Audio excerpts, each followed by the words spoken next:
It's Orioles baseball on Masson on a Friday night at Camden Yards. The Birds welcome in the Los Angeles Angels. It's the opening game of a three-game weekend series. And hi, everyone. I'm Jim Hunter. Thanks for joining us as the Orioles look to make it back-to-back wins in series against contending teams. Coming off 2 of 3 from Tampa Bay, the Angels come to town. They're not only still in the wild card race, they're trying to chase down the Texas Rangers in the AL West. Now, Tommy Hunter goes to the mound for the Orioles tonight, and what Tommy is going to look for over his remaining starts is more consistency, in particular as he gets deep in games, because the numbers have shown a pattern that he would rather avoid. In his 8 starts as an Oriole, 2 and 3 with an ERA just a shade under 6, but 12 of the runs he's allowed and 7 of the 10 home runs have come in the 7th inning of games. 13 two-out runs allowed in his 8 starts. 35% of the runs he has allowed have come with 2 outs in an inning. And Jim Palmer, when you look at Tommy Hunter, he does have good stuff. He battles, he attacks the strike zone, but what does he need to do to get more consistent, in particular late in games? Well, you take good stuff and you have good command. You know, the thing about a starting pitcher, the good news is he's able to get into the 7th. The bad news is usually they see him 3 or 4 times. So as he did in Toronto, when David Cooper, he a cutter, home run down the right field line. I think maybe I would have tried to stay down and away with a 2-run lead. Then Adam Lowen, he struck him out a time before, tries to strike him out with a fastball, doesn't get it in a good location. Ball goes over the center field fence. Now, you got to give Adam some credit, but I think at the end of the day, Jim, he's got to make better pitches. Again, as a starter, very durable. The stuff's good, doesn't lose a lot of velocity, but the quality of his pitches just not as good as they should be in the late innings. And the Orioles coming off taking 2 of 3 from Tampa Bay. Now the Angels come to town. The one difference in the opponents on this homestand, the Angels have dominated the Orioles on the year. Well, they really are. When you play the Angels, you better be able to pitch well. And all you got to do is look at the bottom number over there, 5.80 ERA. There is no better pitching team in the American League than the Angels. Can you outslug them? Well, over the course of the year you can, but again, does good pitching stop good hitting? Well, with the Angels, the Orioles, the 14th in earned run average, they take advantage of the fact that the Orioles don't pitch as well as they do. And then, again, if you look at tonight, it's Hunter against Herron. Herron a veteran, Hunter a young guy. Herron's going to make you feel like you have a chance of getting him, but at the end of the day, he's going to make that quality pitch, something that's eluded Tommy Hunter. And the Orioles in the remaining games, they play nothing but contenders, so the Orioles can have a big impact on the remaining races, especially the wild card in the American League. Well, you look at it, the Angels have crept back in. The difference is the Rangers are 9-4 in September. So are the Angels. So both of those teams playing well. The Red Sox, let's have a moment of silence. They're 3-11 in the month of September. And again, look, the Orioles are going to get a chance to play the Tigers. And you made a great point before this telecast, Jim.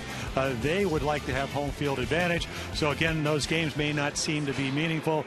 Again, their magic number is 1, but they could be very meaningful because, again, you'd love to play as many games at home as you can. What can the Orioles that will be on next year's roster that are currently on this team take from playing very, very well over the next 14 games against these teams that are fighting for playoff positioning? Well, I think anybody that comes in here, if you talk to Joe Madden, he'd tell you the Orioles are not rolling over. That's the one thing, and I think the same intensity you need here, and we saw it last year where they had 2 good months, winning 17 games in August and September with the Orioles. They found out it's a lot easier to come to the ballpark and win than to go home not feeling good about yourself. So I think the Orioles, the one thing they do, they show up, they play hard, and all these teams know that, and that's important. Well, one contender has left, another has arrived in Baltimore. It's the Angels for a 3-game weekend series. We're coming back to Camden Yards. Lineups and first pitch are next.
Edition is brought to you by Southwest Airlines. Find our fares online only at southwest.com.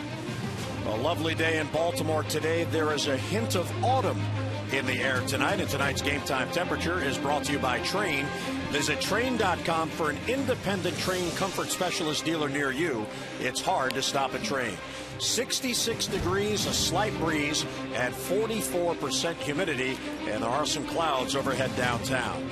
So the Angels come to town for the first of three. They are fighting for two different playoff races. Tonight's starting lineups brought to you by Southwest Airlines. Eric Ibar, Howie Kendrick, and Bobby Abreu with Torrey Hunter in the cleanup spot. The rookie Mark Trumbo bats fifth, and Alberto Callaspo. Vernon Wells in left field. Good numbers head-to-head in the games against the Orioles on the year. Peter Bourjos at center, and Jeff Mathis, the catcher, will bat ninth.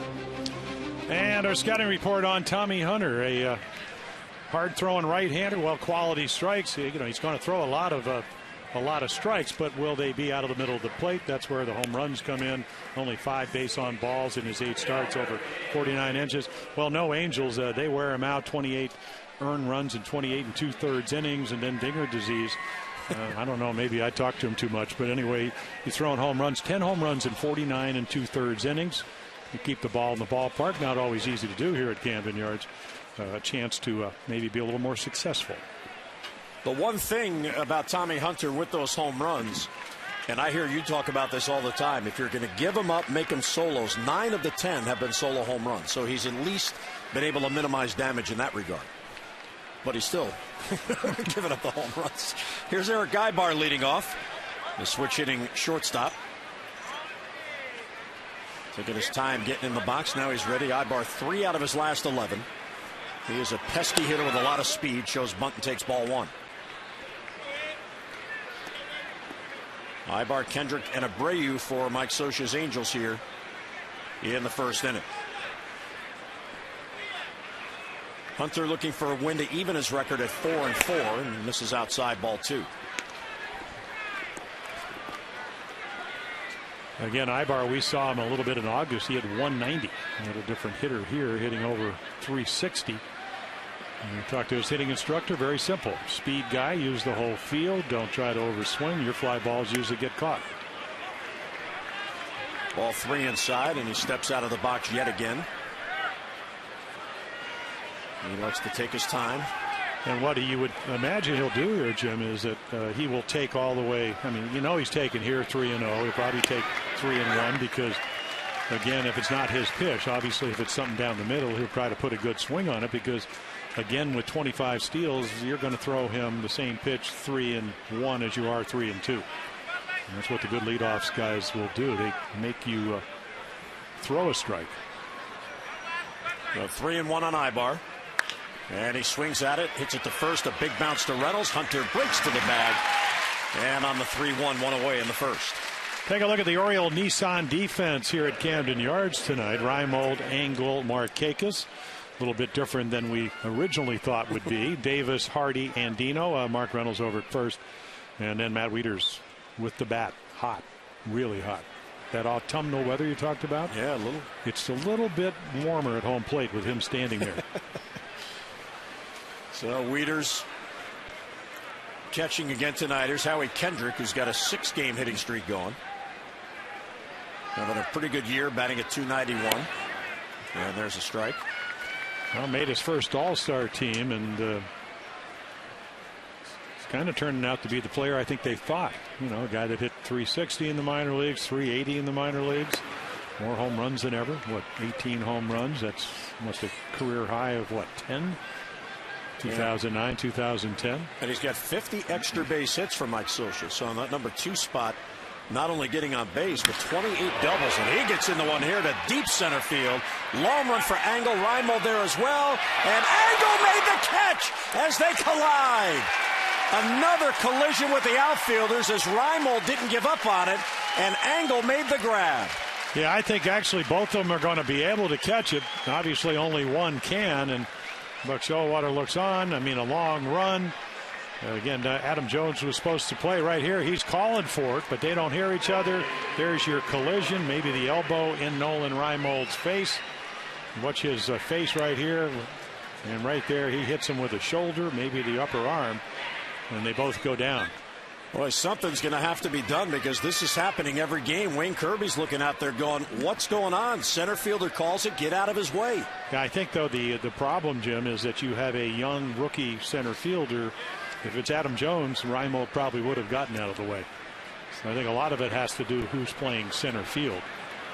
You just hope that there's no concussion-like symptoms or anything like that. Well, they appear to be okay, and there's a strike taken by Bobby Abreu.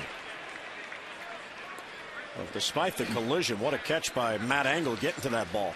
Well, they had a classic catch with Brian Downing and Freddie Lynn in left center on the bag wall. It's on almost every highlight the Angels have. And that was about as close as you're going to get, except this wall doesn't give. And nor does Nolan Reimold. Reimold seems bothered by his nose, Jim. Maybe he got an elbow. Maybe a bloody nose. I think he just got him with that, either the upper arm or the shoulder. Here's the 0-2. It's bounced towards first. Reynolds charges in between. Hop, he'll step on the base unassisted. And a good start for Tommy Hunter as the Angels go 3 up, 3 down. Well, we'll check to see if Reimold is okay. The catch was made. Angels don't score. Here come the Birds.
Top of the first, here come the Orioles in the bottom of the first. Southwest Airlines starting lineup for the Birds. Engel, Hardy, and Markakis with Vladimir Guerrero in the cleanup spot. 14 for 38, 3 home runs, 10 RBIs in his career against Herron.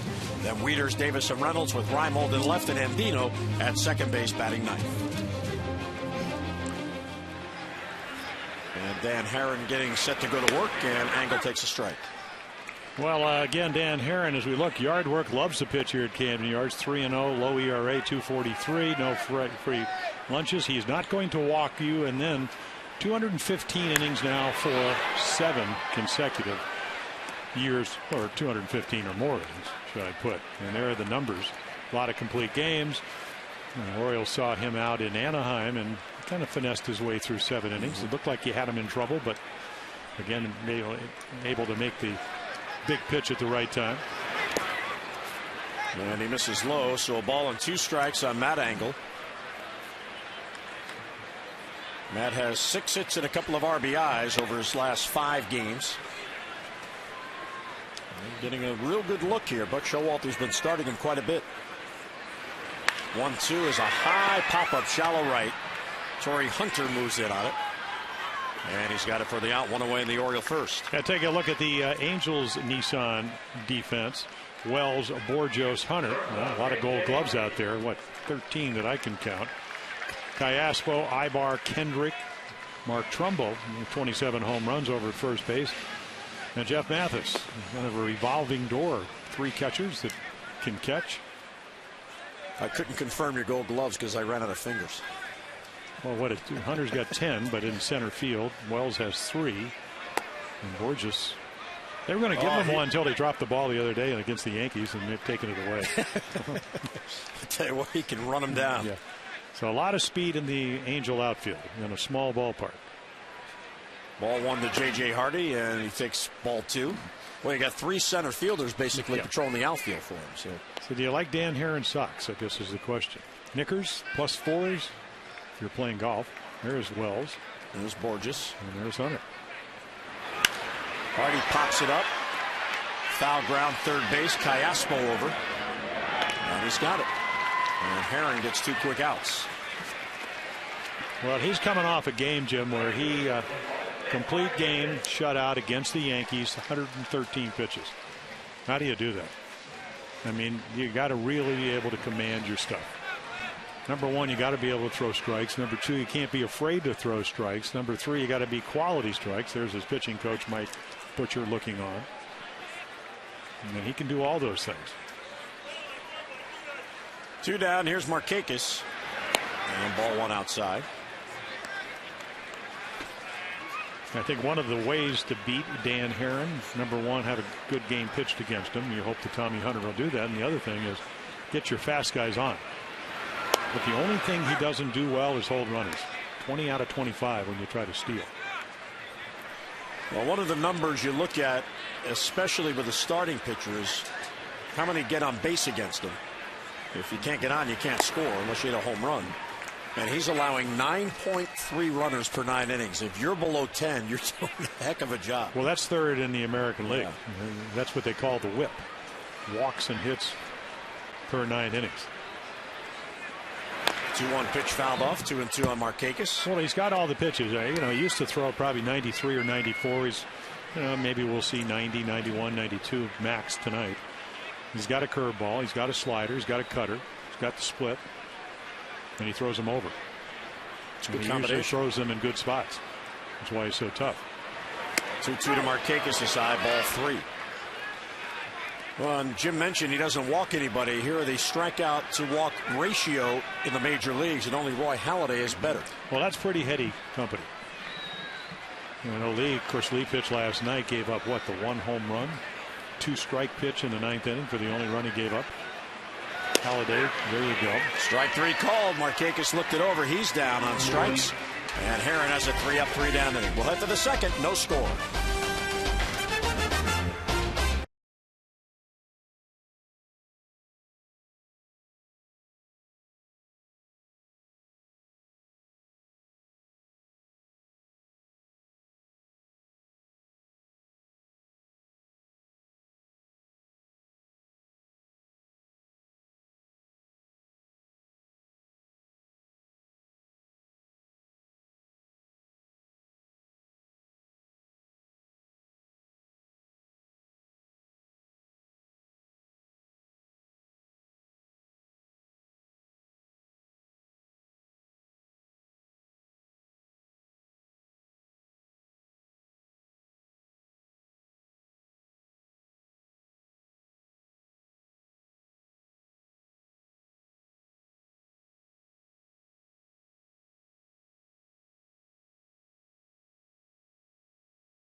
More for every double play the Orioles turn during the game. Roz wins $1,000 from the Maryland Lottery.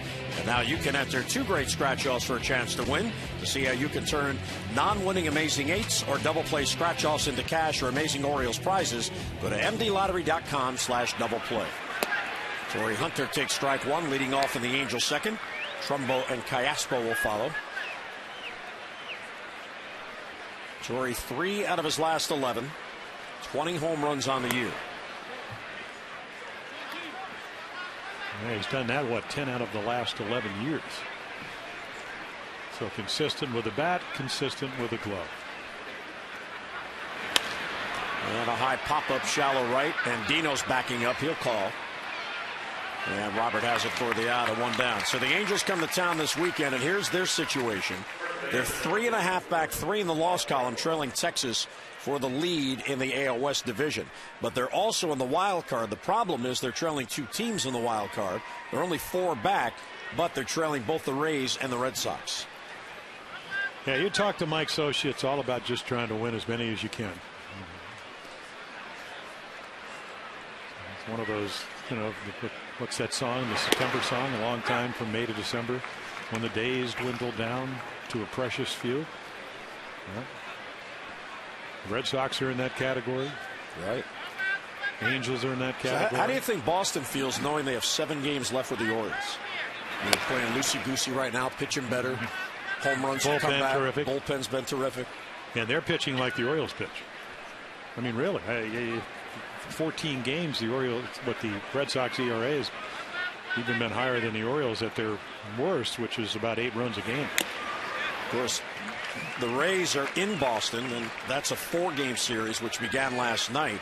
Hellickson pitched a great game, and they won, so the Rays are within 3. And tonight, Josh Beckett, who missed his last turn because of the twisted ankle, is going back on the mound. Trumbo fouls it off. Yeah, Trumbo with 27 home runs, which leads all rookies, is yet to hit one against the Orioles. Doesn't walk a lot. Amazing. I mean, he's up there to swing, 108 strikeouts, only 25 base on balls as he's approaching 500 at bats. Big guy with tremendous power. And now you don't have to throw him a strike. And he gets it by him.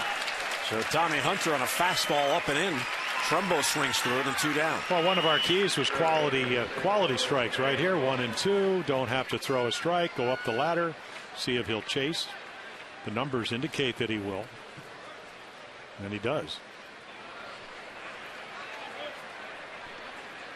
So 5 in a row retired. Here's Alberto Callaspo, the switch hitting third baseman. Hitting at 280 on the year. And a strike in the outside corner. The Rays already have a 2-0 lead on Beckett in the first in that game. Longoria has homered.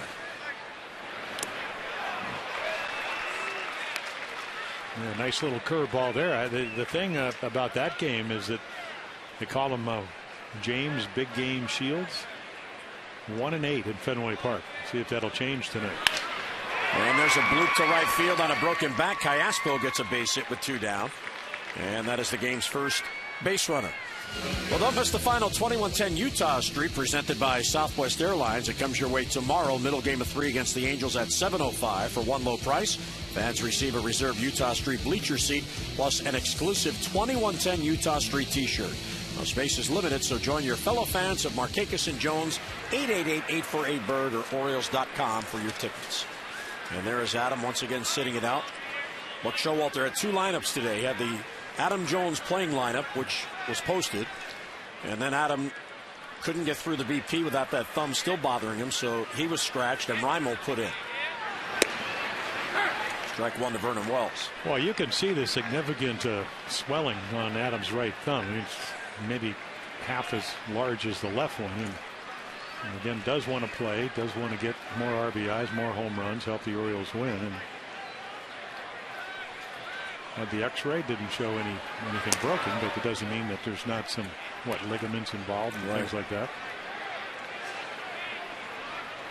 Vernon Wells, 3 out of his last 13. He's got 21 home runs on the year, but very disappointing season in the run production. Just 56 RBIs, and he's dropped down to 7th in the lineup. Well, he hit 33 home runs for him last year up in Toronto, and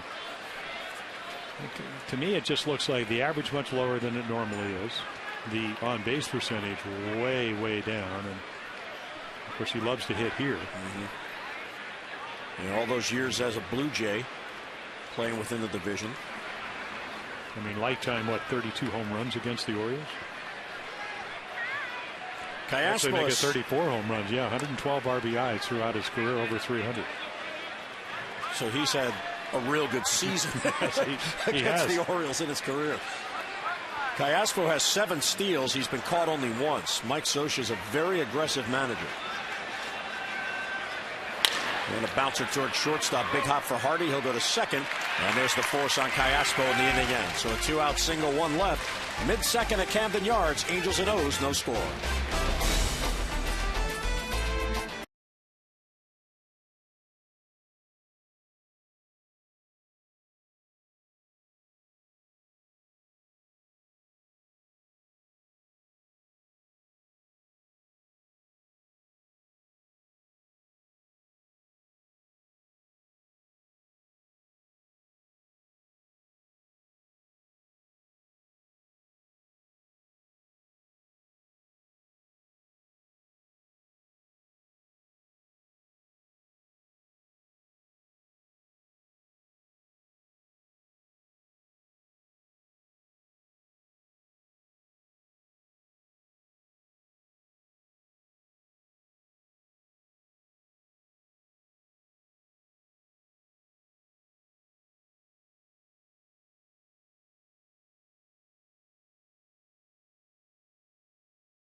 Brought to you by Luna. Call today for the Luna Double and get your second room of flooring free.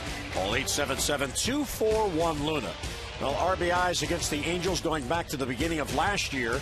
And Vladimir Guerrero third with his 18, trailing Beltre and Young of Texas, each with 23. And Vladimir will lead off here in the second inning.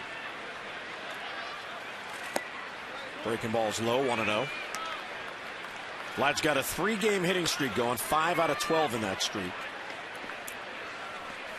12 home runs, 54 RBIs. Check swinging, it's outside, appeal to first, and he went too far, says Brian O'Neill.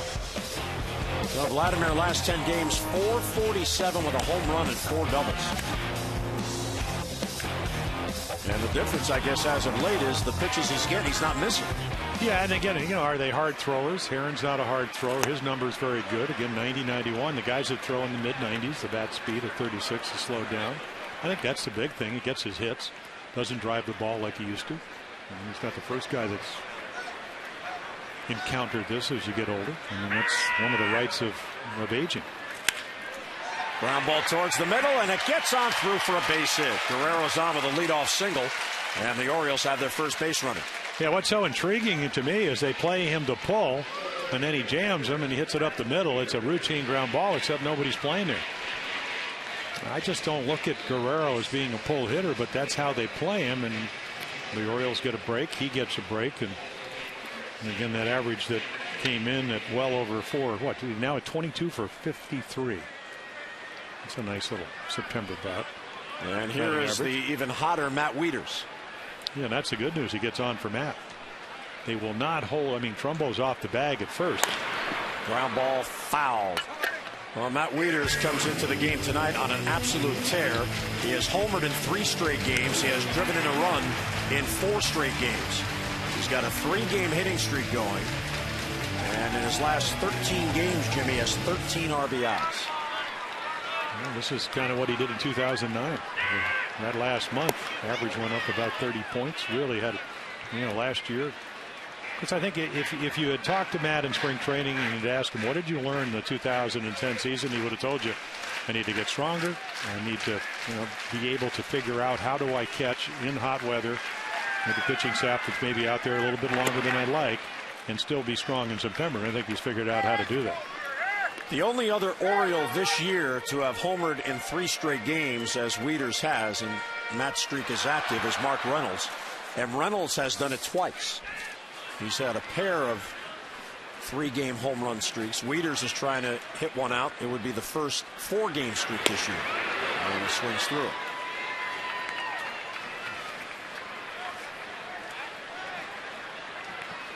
It's also the third time this year. There's Mark Reynolds, still fourth in the league with his 32.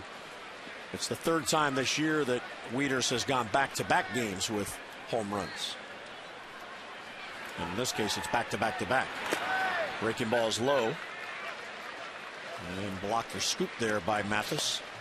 He's a very good defensive catcher. He's got the best fielding percentage of any catcher in the American League. 2 errors. Well over 500 total chances. Of course, if you can't call a good game and you can't throw and you can't block the plate, you can't play for Mike Scioscia and be a catcher. Vladimir's running, and it's bounced foul. It's not a bad play. You know, again, Herron's got to throw a strike. Mathis has got to frame it, otherwise it'll be ball 4. One of the infielders, they'll hold their positions as long as they can. One of them has to cover, even if you don't have a lot of speed at first. I wouldn't be surprised if he doesn't just kind of hesitate and then throw over there. Vladdy's not running this time, and Wieters strikes out. How did Buck Showalter know that? Maybe the element of surprise was gone. Exactly. And again, it's just a good moving fastball. You can see the glove inside. He misses the glove, but the ball moved about 3-4 inches inside the strike zone. Another good sign of good stuff. There's Chris Davis, who really is heating up. He's in the number 6 spot. And swing and a miss, and it's 0-1. Well, Chris in his last 5 games, 444 with a home run and 6 RBIs. Both his home runs as an Oriole have been opposite field home runs. He hit one in Kansas City, and then a home run here the other night that got the Orioles the lead, and it came on an 0-2 pitch. Yeah, almost over his head. If you can hit it 370 feet to left center in Camden Yards, you're going to hit a bunch of home runs. Guerrero running again, and a wicked line drive into the stands, and it ricochets back out onto the field. Well, Jim, that's one of those cut fastballs that, again, if you're going to swing at it, because the illusion is it's going to be on the inside corner, and then it keeps sliding, cutting towards your hands, you can't do anything but hit it foul. So Herron gets ahead 0-2. Herron has won at least 12 games in a season now for 7 straight years. 0-2 is in the dirt, knocked down by Mathis, and he is 1 win away from tying his career high. He won 16 games as a Diamondback when he pitched in Arizona in 08. And he's young. He'll turn 31 tomorrow.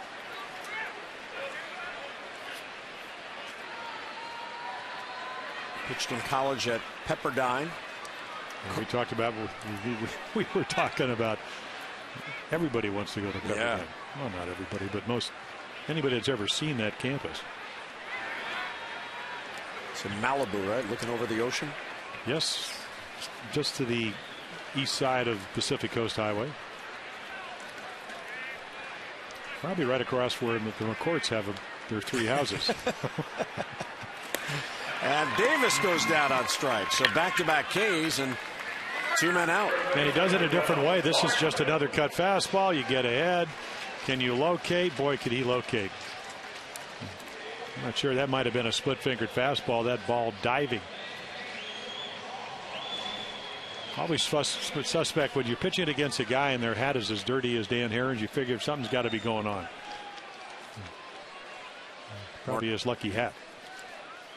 Mark Reynolds, 4th in the American League in home runs with the 32, and he leads the league in strikeouts with 182. And there's the dirty hat there right on the brim. Well, it's definitely got to be his lucky hat. Yeah. 1-0 is lined, but right to the shortstop Ibar, and that'll end the inning. That ball was hit hard, but right to Ibar. So a leadoff single, a man left. We played 2 at Camden Yards. No score.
at southwest.com.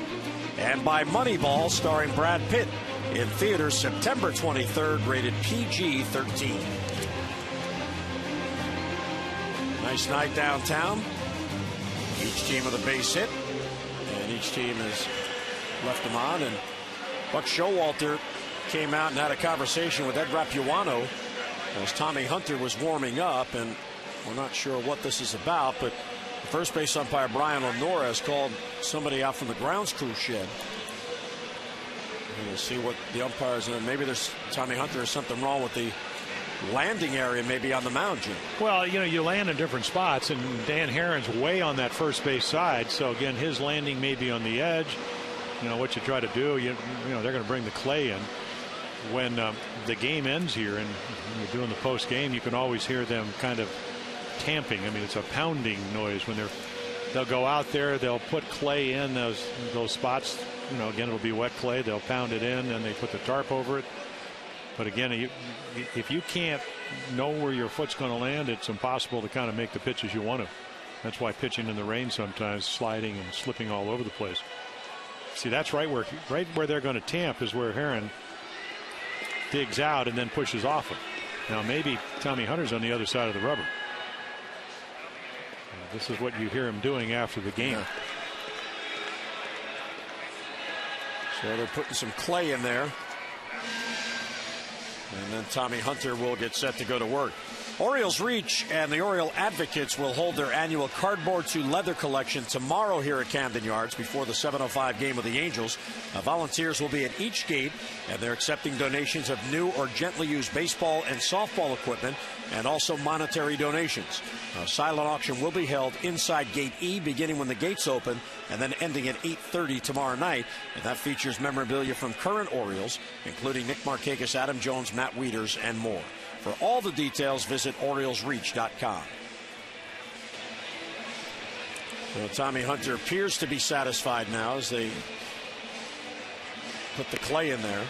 Well, I mean, the late Pat Santarone used to always ask me, how do you want the mound? I said, well, I want it legally sloped, higher than it's supposed to be. No, I didn't want to stand out there for 2 minutes and dig away all that clay, so they kind of take a little bit off it because the pitching rubber is plate 17 inches. The pitching rubber is 24 inches wide, so that's what you push off of. So again, these are two polar opposites right there. I mean, you can see right there what we kind of talked about in the opening, ERA of almost 9 runs a game. Jeff Niedman of the Rays, a little bit higher. Brad Penny with the Tigers. It's kind of interesting how every player has that one team, and with Tommy it's the Angels that he just can't figure it out against, and then there'll be other teams that you absolutely dominate. It can be style, it can be stuff, it can be some guys who just match up better than. But I think what we forget that Tommy Hunter, I mean, this is really, last year he started regularly. This year, because of the groin injury, was out of the bullpen for the Rangers. Went 13-4 last year. But the one thing is, I don't think those numbers will hold up as he gets more experience. The stuff's just too good. Weak ground ball to second, and Dino hurries to get the hustling Borges and one away. Now, I think what happens, early on in my career when Tom Phoebus, who was a Baltimore native, he came up. I had trouble against Kansas City, and I watched Tom. He came up and I think pitched 3 shutouts in 1966. And he started using a slider. I didn't really throw one, and I started working on one because it was a pitch that I knew as I pitched against the Oakland A's. That's what Kansas City Ball Club became them, that I was going to need. And so I think that we're going to see Tommy Hunter do the same thing. Jeff Mathis, the number 9 batter, hitting at 183. Ball one outside. He is on this club because of his defensive ability.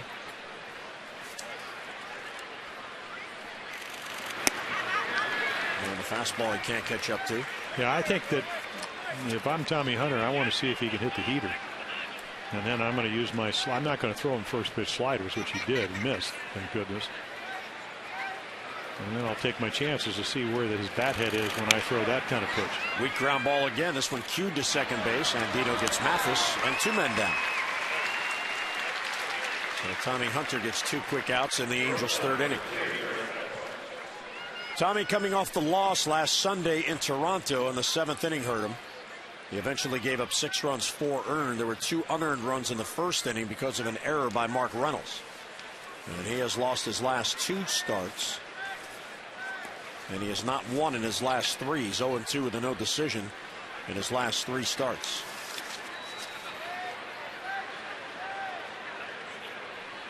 Well, to that, here's Eric Ibar. Again, takes his time getting in that batter's box. It's kind of interesting watching this because every time he steps out, Ed Rapuano stares him down, but he doesn't tell him to get in there. And a bunt third base side, it goes foul. Wieters quickly on it, so it didn't have a chance to come back fair. Well, you are supposed to get in the box in a certain amount of time.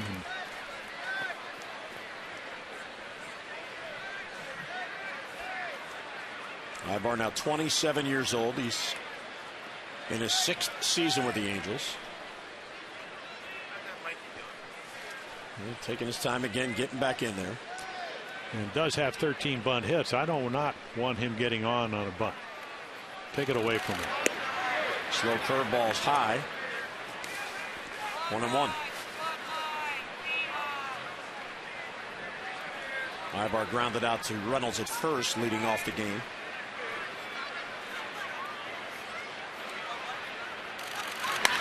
And this ball's pulled to right field. That's a base hit. That's going to go to the corner. Markakis will play the carom as Ibar will head to second base. He's got a 2-out double. First runner in this game to reach second base. Yeah, I think it's just a little cutter. You can see the target misses by a foot, and that spells trouble. I don't know if even the little guys, the fleas, the guys that steal bases, don't hit a lot of home runs. They like the 89-mile-per-hour fastball thigh high on the inside if you're a left-handed hitter. And that's how he got his double. Ibar 1 out of 2, and now runner in scoring position for Howie Kendrick. He flied out his first at-bat. A collision between Engel and Reimold. Ball 1 inside. So here's another one of those situations we talked about with Tommy, those 2-out runs. Well, it's a 2-out run, but it's also a 2-out double. If you throw a fastball away and hit the glove that Wieters presented, probably most it could have been is a single. I mean, that's where you want to live right there. And of course, at 25 years old, he's going to have to find what it takes. He's a very athletic. I mean, he's a big kid. What do you think? 6'3", 6'4", maybe listed somewhere around 250? 280. Well, that's what they have. I don't think he weighs that much. Maybe he does, but again, he's got a lot of agility. Back-to-back perfect pitches. 1 and 2. But again, if you went back and watched that Toronto game, a lot, even the early in the game, a lot of the strikes were up in the strike zone. So when you lose a little bit in the 7th inning, as you mentioned, that's when the other team can really hurt you, and they did. Pitch ahead, 1 and 2, and just off the plate. Howie Kendrick has really done a good job for the Angels this year. 28 years old now. Here's Ibar at second, and Dino trying to keep him close. 2-2 is inside, nearly hit him. Ball 3. From 1 and 2 to a full count with 2 men down. Well, Tommy Hunter, I mean, he's got another thing he's going to have to learn. He's much more comfortable into lefties and away from righties. That pitch he just tried to throw, that is not his happy zone. 3 and 2. And a foul ball. Well, the 2 out runs have plagued the Orioles all year. Here are the numbers updated. 291 runs allowed with 2 outs. That is the most in the league. The Angels, 211, the second fewest. And when you look at where the Orioles are and where the Angels are, kind of mirrors the ERA, because the Angels come in with the best pitching in the league at 3.55, and the Orioles have the highest at 4.79. Kendrick slices one to right field. That's going to fade back foul.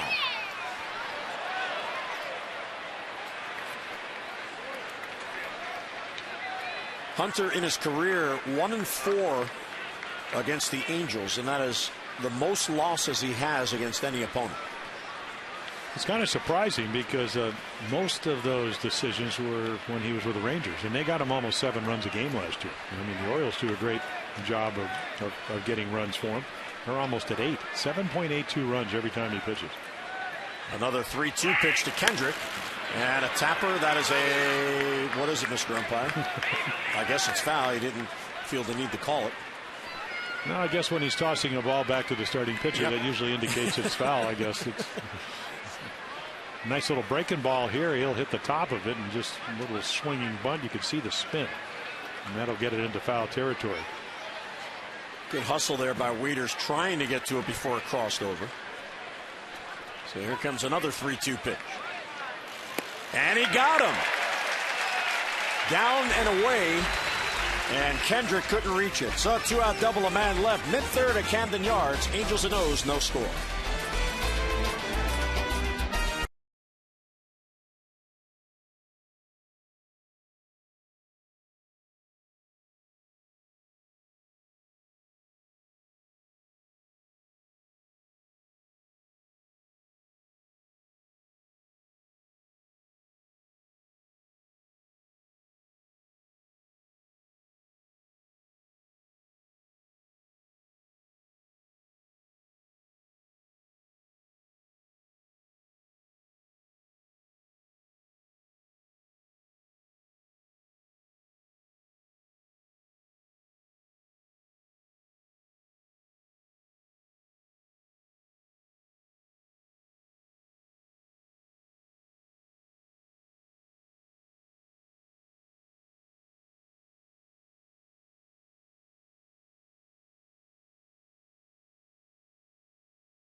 To support the Living Classrooms Foundation.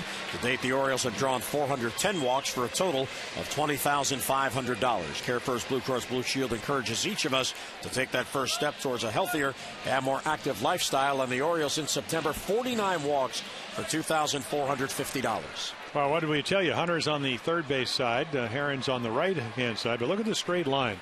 I mean, if you take a line and go right down there, I mean, his foot just mirrors the perfect windup. Just watch him here. He wants that angle right to the outside corner and doesn't get the low strike. But again, it also gives him a great line right to the inside corner when you're facing a left-hander. And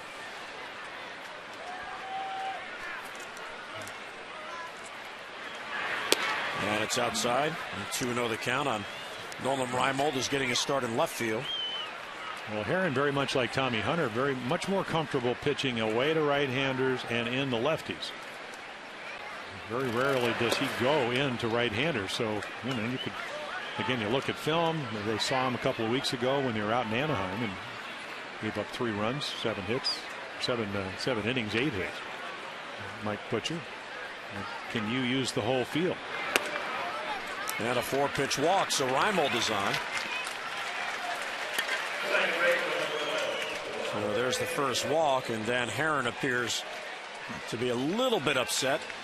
Well, that's his 29th walk. And now, what, 219 in the third innings? Doesn't like to do that. That's one of our keys, no free lunches. Apparently there's going to be a couple, or at least one. 1.2 per 9 innings. Just amazing. Here's Andino.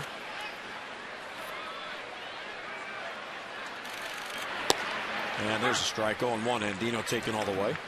Yeah, Robert faced him out in Anaheim, and he knows he can pepper that outside corner. And again, I think you really have to cut the plate in half. And Jim Presley talked about that when he came up, an Oriole hitting instructor.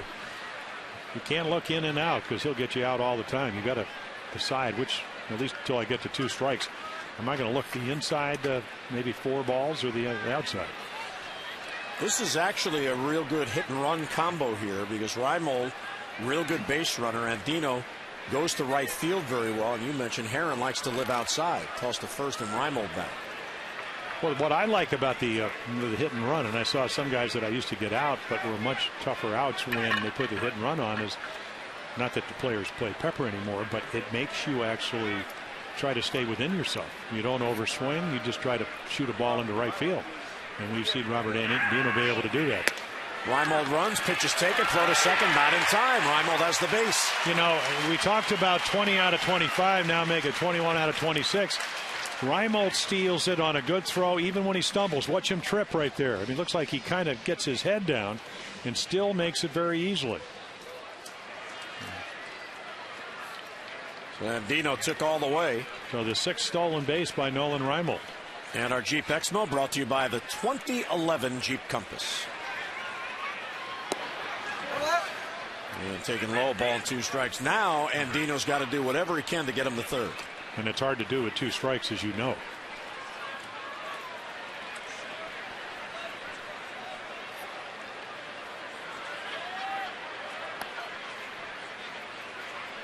Robert had his 10-game hitting streak halted the other night. He took an 0 for 3.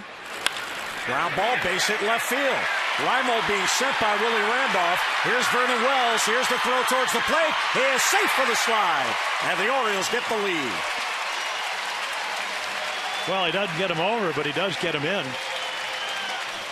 Herron does try to go away from the outside corner. Looks like he tries to run a fastball in, and Robert's an awfully good fastball hitter.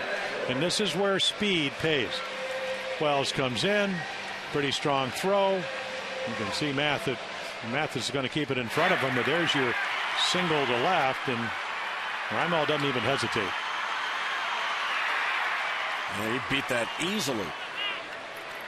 Well, those are some of the attributes, physical attributes that Nolan Reimold brings to the table. A keen eye and the ability to run the bases. Andino runs the bunt out in front of the plate by Angle, and he is out at first base. He may not be credited with a sacrifice there because the runner was in motion. Yeah, well, it should be a bunt because he's given himself up. I don't know how they'll score it, but you know what the intent is. And I think the other intent is that you got Hunter pitching a good game. How do we get more runs against a very good pitcher in Dan Herron? Sacrifice him over. You have good speed now. Andino, another guy that can run. Stolen 9 bases. You got a guy with hitting over 300. It makes a lot of sense to do this. J.J. Hardy popped up his first at bat. Well, first and second time through the lineups. Orioles learning curve, 236, 25th in baseball. But how about this, Jim? They're 277, their team batting average, second time and on. Jumps all the way up to 7th best in the major leagues. 1-0 is outside, ball 2. So they're, what, better during the midterms Yeah. than they are in the snap quizzes? All they got to do is see you once and they figure you out.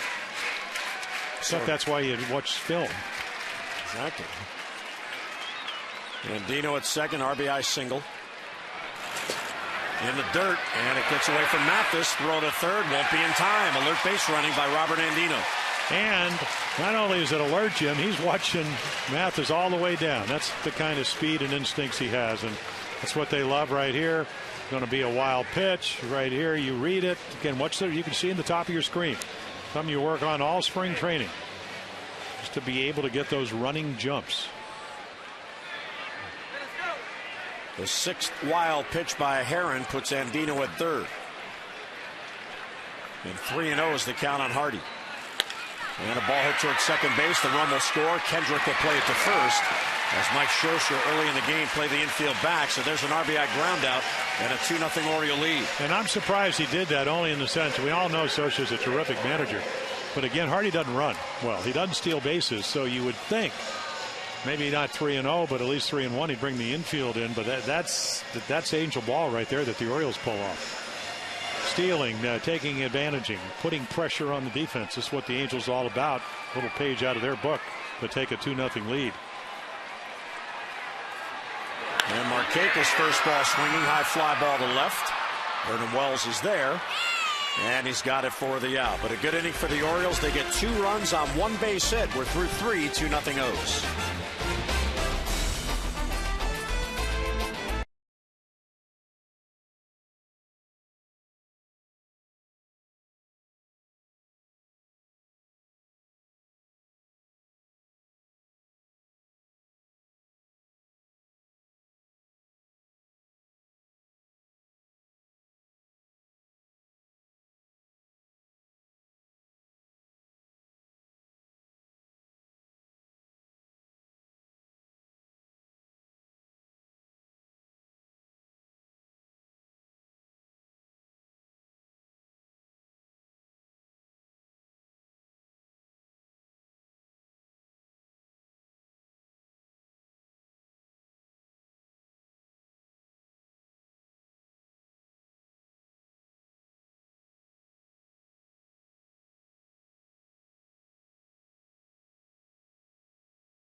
to wrap up the Carolina League Championship tonight as they lead in the Mills Cup 2-1 after winning last night 7-3. Tanaka's on the mound for the Keys tonight, but Kinston with an early run. So they're in the top of the second now, and the Indians trying to hang on and force a Game 5 with a 1-0 lead on the Keys. And we'll be following that as the evening progresses. So good luck to Orlando Gomez and the Keys. Cheese. It's his nickname. Cheese. Who does he has a perennial smile on his face. Oh, absolutely. Like, what do you do when you take a picture?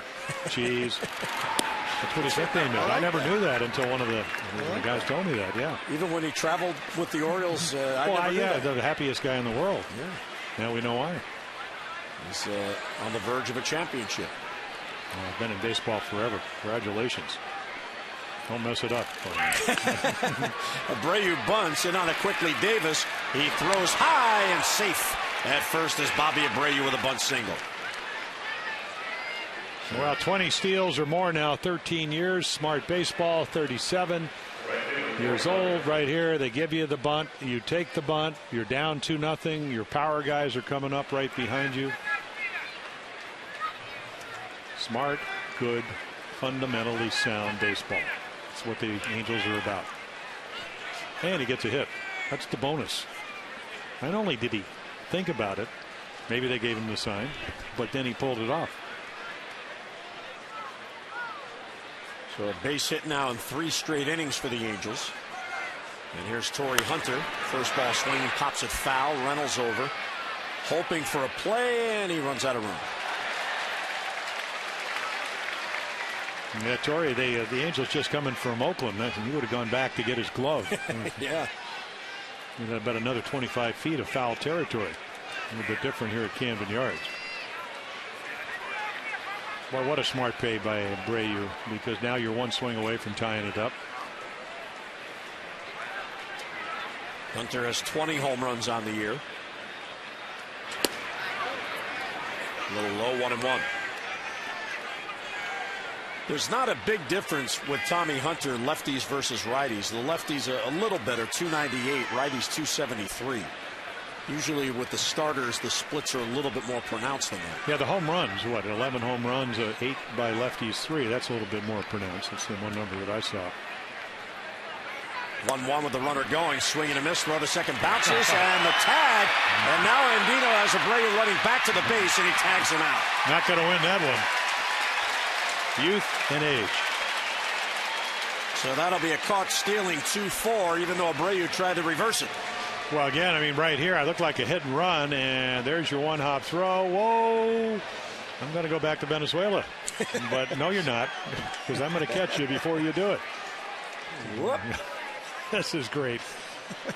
Every time you think you've seen it all, Robert's going, yeah. Even with a new haircut, a tyrant. Outside, 2-2 on Torrey Hunter.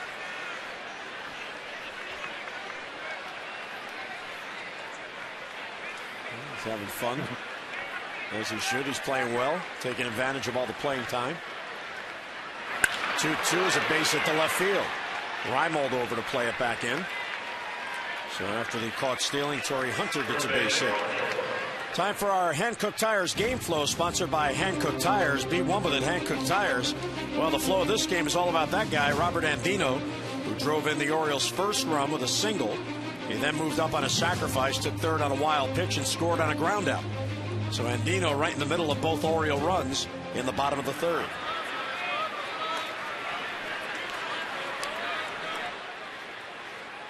Hunter is out with 1 down in the same situation. Here's the tying run, and Mark Trumbo's got 27 home runs.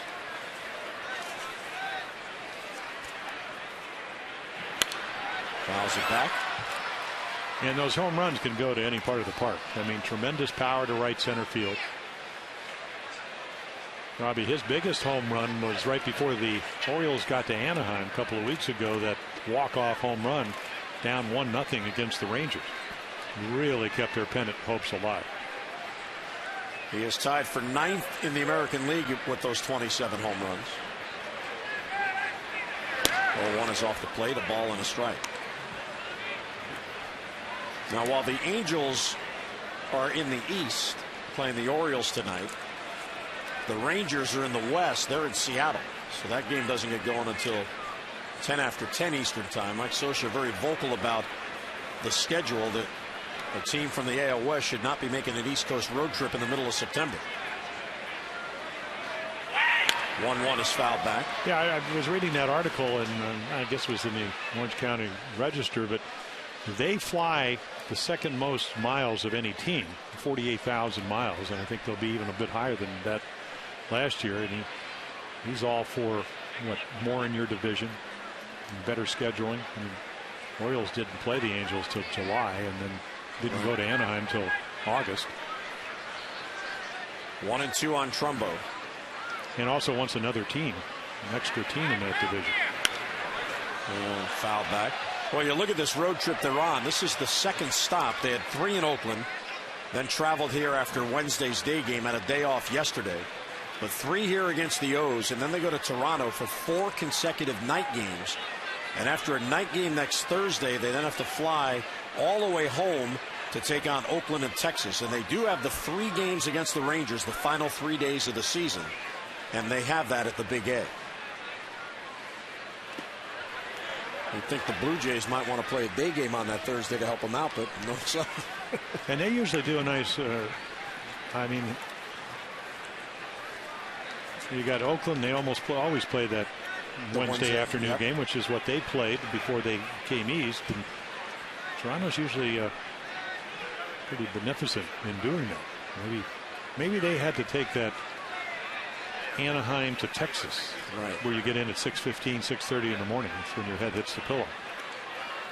Yeah, and you get the newspaper and you read about the game you just came from before you go to bed. Or they don't have enough room on the charter and you have to go to Ontario and take a commercial flight. The red eye. 2-2. That would never happen to you. No, it did. It happened to all of us. It was a freak thing. Ground ball sharply at the short. Diving stop by Hardy to second one. And Dino back to first. The scoop. Safe at first base is Trumbo, who beat the relay. What a play by Hardy.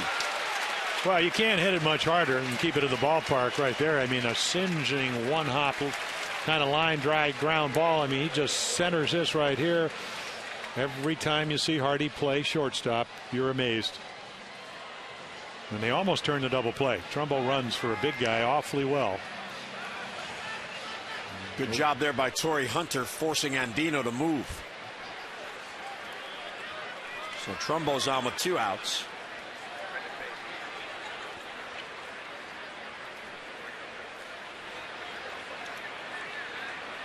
So already 6 ground outs in this game for Tommy Hunter. Breaking ball misses.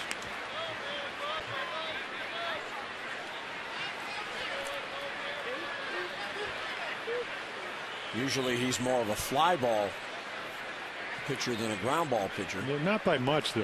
What about 4 more? I thought he'd be more pronounced than it was.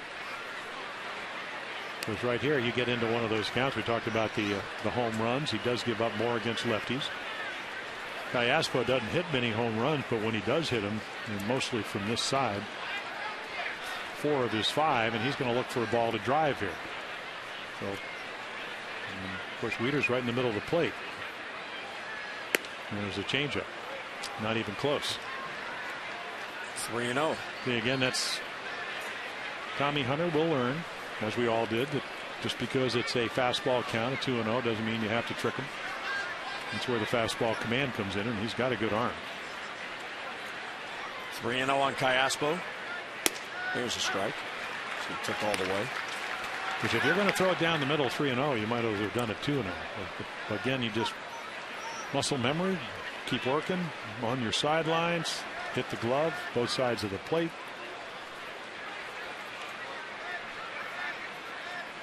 Trumbo does have 9 steals on the year, and he's running. And it's bounced towards the middle, and there's a base hit.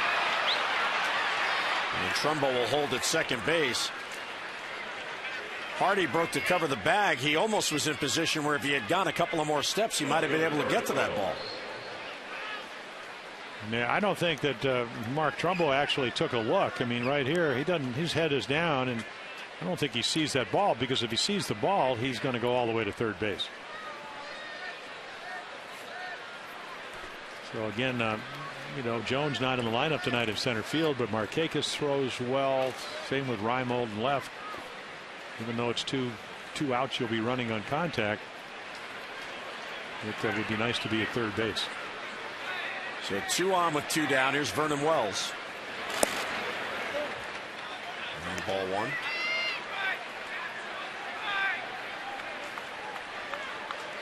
Wells bounced into a force play to end the second.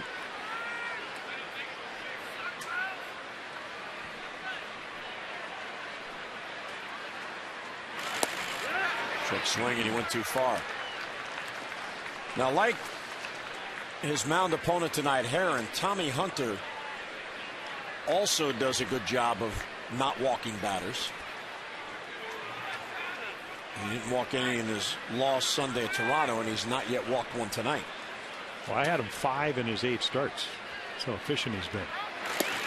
Check swing, and it's outside, 2-1.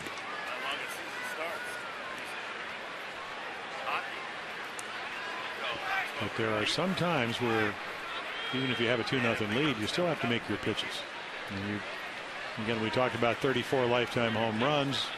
Wells hasn't hit for an average, but he can drive the ball. Fouled out of play, 2-2. And right there, that's a ball that maybe last year on the way to 33 home runs, a cutter in the middle of the plate, he would have waffled. This year, swings right through it. The contract the Angels took on has Vernon Wells making $21 million for each of the next 3 years. 2-2 the count, 2 on and 2 down. And he got him a high fastball. So Tommy Hunter gets a big strikeout, and that ends it. The Angels don't score despite 3 hits in the inning. Mid-4th, O's with a 2-0 lead.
Today, Alex Ovechkin of the Capitals was here, one of the best players in the National Hockey League. He threw out the ceremonial first pitch, signed a lot of autographs, took some PP, and had a good time. And, of course, on September the 20th, the Baltimore Hockey Classic, an exhibition game, will be played at the First Mariner Arena. First NHL game in Baltimore in more than 20 years, as the Caps will take on the Nashville Predators in that exhibition game. And Ovechkin really had a good time hanging out with the Major League Baseball big players. Guy. I didn't realize he was that big. There's Vladimir, and he takes ball 1. So he throws left-handed, hits right-handed. And he swung like he's a hockey player. It looked like he was trying to get the slap shot going. He's going to come up here and deliver one to you. You know, watch yourself. He's too big. I got you to protect me. I thought he had a great swing. Wonderful arm and a great swing. There you go. Multi-sport guy. Well, visit Orioles.com for your chance to enter the Orioles Fan Appreciation Celebration Sweepstakes. Now, you could win a trip to 2012 spring training, a spot on the team's Dream Week at Sarasota, or a VIP suite experience for a game at Oriole Park next season. Winners will be chosen on Wednesday, so enter at Orioles.com. What was that? There was a little miscommunication there between the handoff. Was that a 3 unassisted or 3-1? Yeah, by himself. Okay, thank you. Weeder struck out his first at bat. There's the slider again, the little cutter. You know, you're always saying, I got the fat fingers. Well, the fat fingers came into play as Karen handed me the copy. The fat fingers took over, and we dropped it. Or I dropped it. But we recovered. Kind of. And it fouled the other way, and it's 0-2 on Weeders. Yeah, you don't get a whole lot of pitches of the same speed from Dan Herron. And again, the kind of inning where you just kind of, you get a walk. He hardly ever walks anybody. And Andino gets a hit. You get a stolen base. You get a sacrifice. And you get the ground ball by Hardy with the infield back. That's a good inning. Yeah, it really is. A manufacturing inning. All those little situational things you talk about, situating, bunting, hitting, and spring training going to be better. Inside the Weeders, 2-2.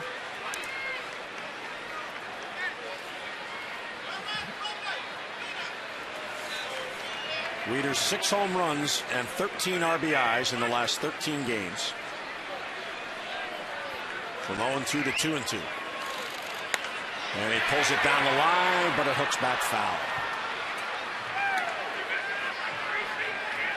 Orioles have won 2 in a row and 5 out of 8. And they've hit 5 home runs over the past 3 games. They take 2 of 3 from Tampa Bay. Oh, yeah.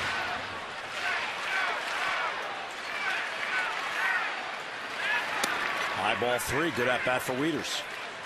It was 0-2 after 2 pitches, and now the count full. Well, Matt is creeping up on what I think a lot of people thought was going to happen, is that he's going to be arguably the best catcher in the American League. He's certainly there already defensively, throwing. Fouls off a good pitcher's pitch to stay alive. So now you get the power numbers. He's going to be a Jason Varitek type player with a better arm strength. Which Varitek around forever, it seems. And the 3-2 is popped up. Third baseman Callaspo, and he's got it, and 2 men down. Well, let's see. The Crow says 1,500 at bats. He was at 800 plus this year.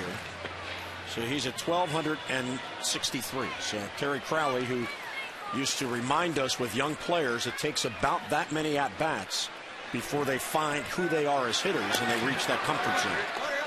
So he's approaching that number in his career. As Davis falls behind 0-1. Davis struck out his first at bat, one of 3 strikeouts for Dan Herron.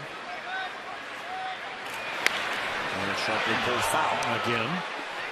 Again the cutter. The cut fastball looks like a straight fastball. There's no spin. It just cuts, moves.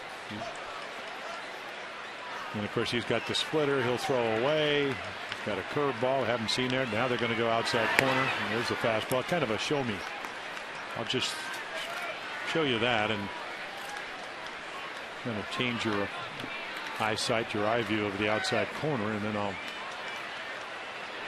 get to this sign quickly. A little splitter away. Yep, and that's what it was. Take a little bit off. Adding and subtracting. Dan Herron has 106 big league wins, and his career ERA is at 3.58. He began this game 10th in the league in ERA at 3.06 on the season. Another 1-2 pitch to Davis. He's got that little hesitation before he goes forward. Well, what do hitters do? They load. In other words, they kind of get their hands and their leg back. They usually off their back leg. What does a pitcher do? Somehow he has to load on his back leg. And you're going to see him do it right here. And little hesitation right there. Gather your balance, and then the fastball inside corner. Great late movement. Strike 3 called, so 3 up, 3 down go the Orioles. We're through 4 at Camden Yards. 2-0 Birds.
AT&T, the nation's fastest mobile broadband network. And by Navy Federal Credit Union. A loan from Navy Federal Credit Union makes car buying easy. Visit NavyFederal.org to calculate your payment. Friday night baseball at Camden Yards, and the Orioles with a 2-0 lead. As we head to the fifth, Tommy Hunter going to work on Peter Borges, who shows bunt, takes a strike. Everybody in. Third base, first base, infielders probably a step or two. Yes, he does have 11 home runs, and 3 of those against the Orioles. A lot of breaking balls to hit out on that West Coast trip. Wieters on the bunt. He'll have to hurry, and he gets it there in time. Nicely done by Matt Wieters, and one away. This State Baseball History brought to you by Verizon Fios. Switch to Fios and network ahead to learn more. Visit Verizon.com/getFios. 1883, Tommy Birds and Ned Williamson each scored 3 runs in the same inning. That's still a record. 1972, Glenn Beckert goes 0 for 6 and leaves a record 12 men on base. That's a tough day. In 2007, for his 500th career home run, Jim Thome hit a walk-off to beat the Angels. All on September 16th in baseball history. Strike one taken by Mathis.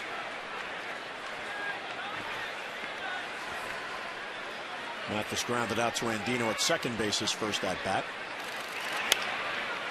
There's a soft pop-up. Andino backs up. Boy, that ball, that backspin on it. Well, the amazing thing to me, and again, it's only minor league baseball, and it doesn't tell you the whole story, that Jeff Matthews once hit 21 home runs in the minor leagues and actually had a little bit of pop. It's just like, it just seems like he's in between swings, can't really decide what he wants to look at, and the result is very good defensive catcher, as we talked about. But again, it's almost like with a pitcher. I mean, it's come to that, and it's a shame because, again, obviously, try to compete with the Rangers, you better throw some runs on the board. Boy, you're not kidding. There's Ibar, and he bunts. This is a beauty. Wieters picks it up and fires, won't get him. There's a bunt single. Well, that's the 41st bunt base hit, number 14 for Manny Ibar. And even if you were playing in, and of course you can see Chris Davis, he's in. I mean, this is why you come out early. This is why you practice. This is what the Angels are about. And again, the 2 out, get on. Maybe you can steal yourself into scoring position, or maybe Kendricks can hit his 19th home run. Anybody's ball game this early in the game with only a 2-run lead for the Orioles. Breaking ball bends in there for a strike. 0-1.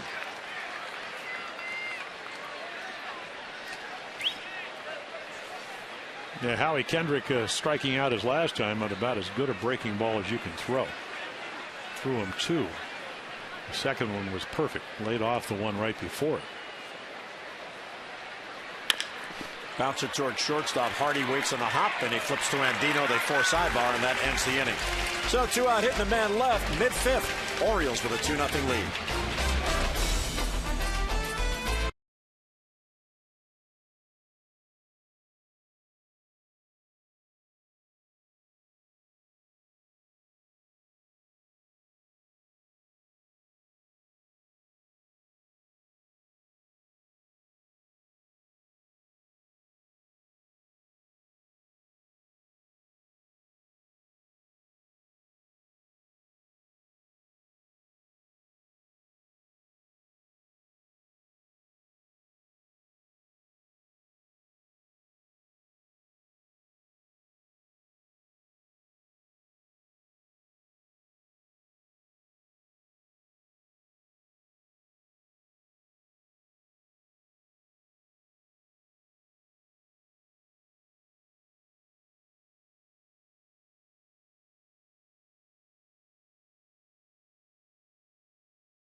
Game so far is Robert Andino being involved in a couple of runs. He drove in the first, got to third, where he then scored on a ground out, And the Orioles take that 2-0 lead into the bottom of the fifth. Hi, everybody. Jim Hunter and Jim Palmer. And Tommy Hunter, he's allowing base hits. He's already allowed 6. He's allowing 2 out base hits, but he keeps getting the big out to get out of the inning. Yeah, and the runners in scoring position numbers were well over 300 at, I think, 329, so he's done a good job of that. Again, that's what he does. He throws a lot of strikes. And the irony is, the other side of the coin, Dan Herron hardly ever walks anybody. 27 in 215 innings. He walks somebody, Reimold, he gets the first run, and Gino gets him in. As we said, he ends up scoring the second run. So, again, a pitching duel. That's what I expected. I thought Hunter would pitch well. Of course, we're not into the 7th inning. That's been his bugaboo inning. And Herron, of course, that's what he does. He pitches about as well as anybody in the American League. So Tommy Hunter with a 2-0 lead through 5, and here's Herron going back to work in the bottom of the 5th. Mark Reynolds will lead off. Reimold and Andino follow. And a big breaking ball and a swing and a miss. Reynolds hit the ball hard his first at bat, lined out to the shortstop eye bar.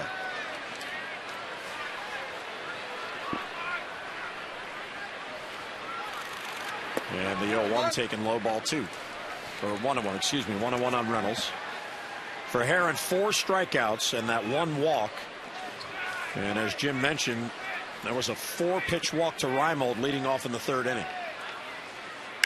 High fly ball, left field. He got a lot of it. Back it goes. And Reynolds has hit it out. There's number 33 for Reynolds and a 3-0 Oriole lead.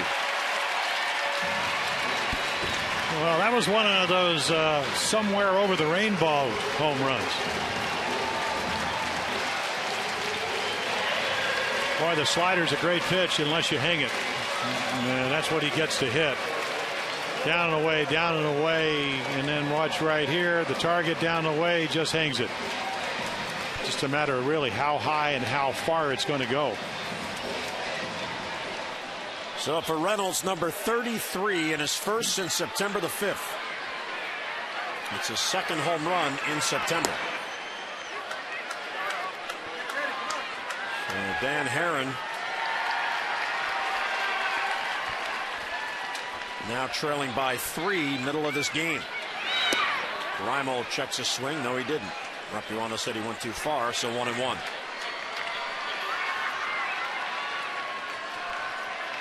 Reynolds now with 77 RBIs.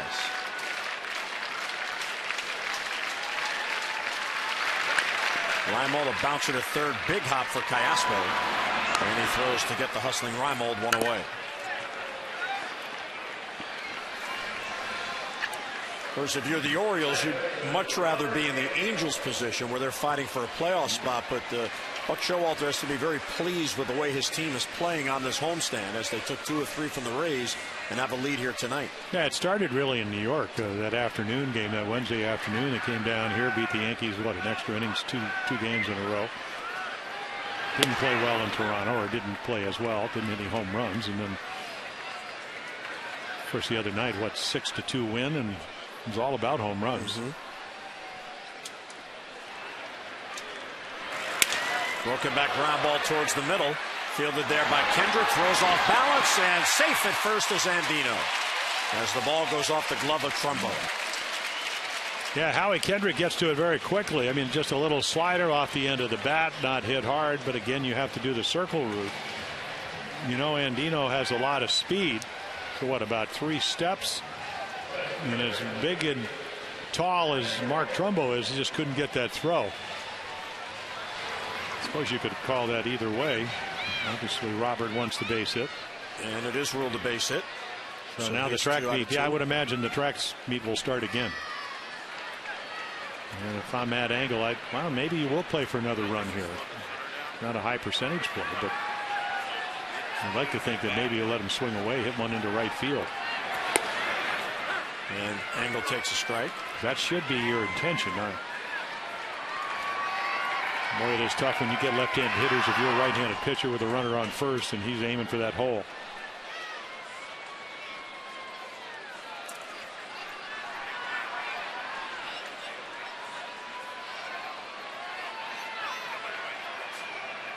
And Herron steps off, so he is. Well, that's another way to control the running game. You hold the ball, you step off, your slide step, your throw over. And probably more important than any of those, keep the guys that can run off base if you can.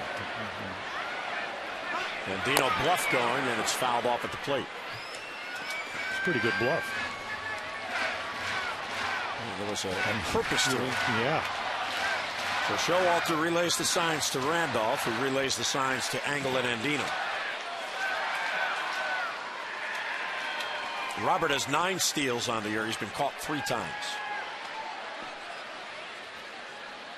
0-2 on Matt Angle at the plate. It was flied out and laid down a sacrifice bunt.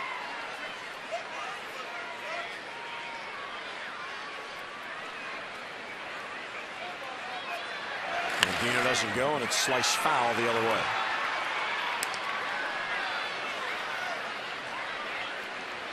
Now you could see the effects of their advanced scouting. They play very, very shallow in the outfield. I mean, Hunter in right, Wells playing like Ricky Henderson used to play up in Oakland. Borjos can run them down in center field, probably the deeper of the 3 outfielders.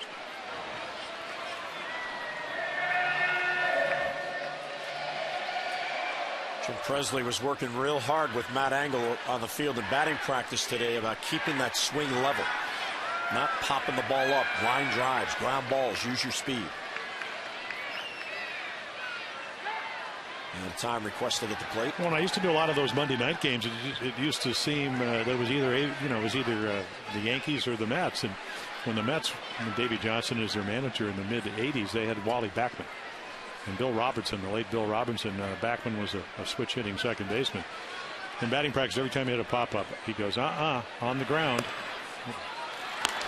And Dino bluff going on the pitch out, the throw to first, but he's back. And the reasoning basically is that every time you hit a fly ball, it's going to be an out. Probably 99.3%. So how do I hit balls on the ground? And that's why Wayne Kirby will be out with a lot of the young Orioles bunting. Yeah, they were doing that again today. Yep. Out there early. This makes a lot of sense to try to do that. 1-2 is a ground ball towards third, right through the legs of Callaspo. And Andino running with his head up saw it, and he gets to third. So going to throw before you have the ball, and it went right through his legs. I mean, it's so routine. All you have to do is catch it, and he gets everything. I mean, you could see that. And there's Andino. This is what you talked about right here. Play in front of him right here. He knows he can get to third very easily. Wells kind of came in on that play, but didn't anticipate the ball going right through the wickets. The Angels usually don't allow errors to hurt them. They're 4th in the league in fielding. Well, that is the 15th error by Alberto Callaspo, which is a lot for a third baseman. Well, maybe not a lot, but enough. Yeah. Ibar at shortstop has 12, and now Callaspo at third base has 15. 0-1 on Hardy. First and third, and only 1 down. And Herron's looking for a double play ball, obviously. And JJ's trying to do what he did in the 3rd inning, but this time maybe a ball in the air. Now there's a runner at third on a 3-0 pitch, and you could see Jim Presley talking about, hey, drive the run in, hit the ball to the other side. The infield was back. Perfect at bat for an RBI.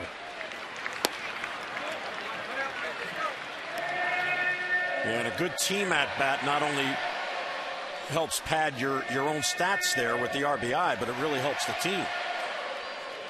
There's Jim on the bench.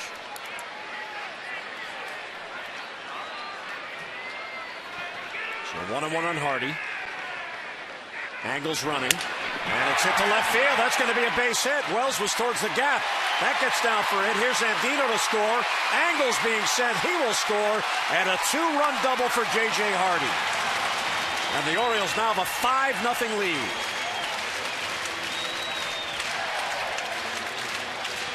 Well, they try to go in on him. I mean, here goes Mathis.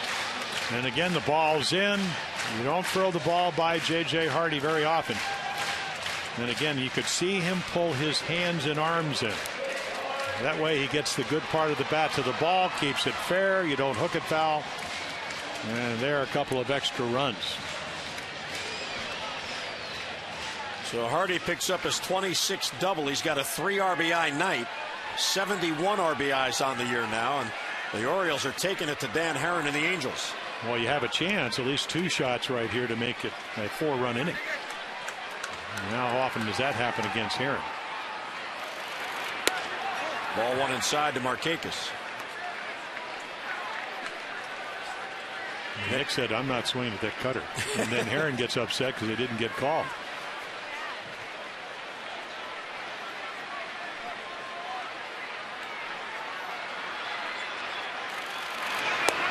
There's a strike taken on the outside corner. So the Orioles had a 2-run inning in the 3rd, and now a 3-run inning, and Tyler Chatwood begins to get loose.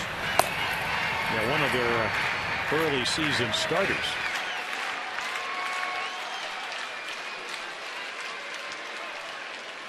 Hardy, a good lead off second.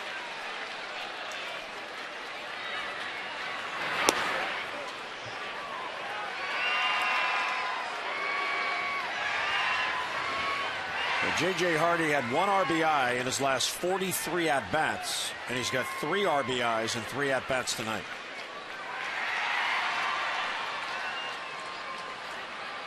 Two and one on Markakis. Big swing and a miss. And that's the cut fastball again. It started right on the inside corner. It just keeps coming.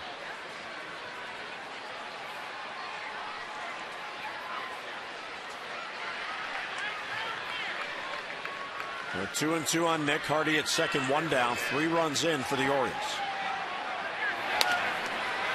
Pulled sharply foul.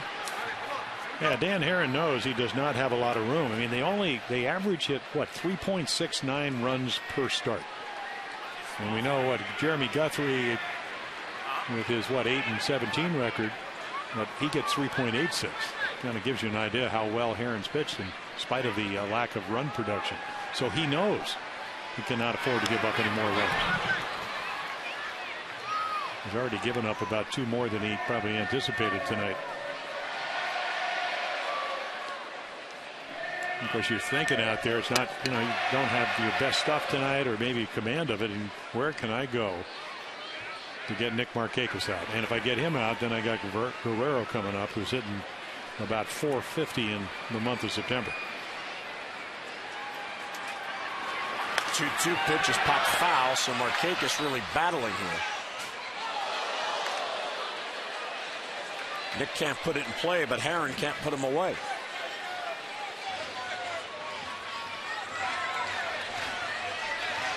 He's about to see an 8th pitch in this at bat. Hardy at second, 2-run double. Inside, ball 3.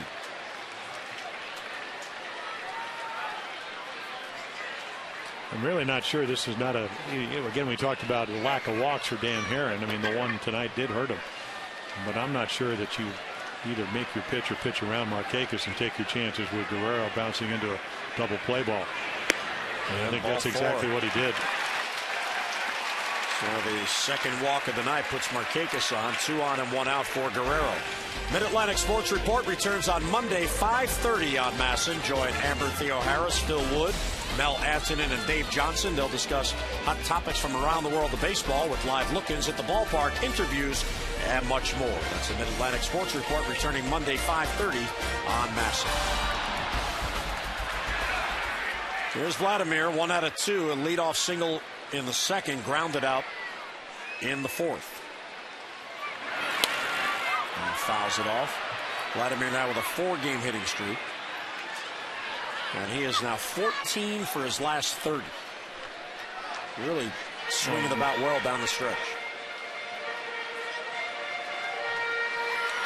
Hardy and Markakis. Markakis not being held, so he's getting a good lead off first.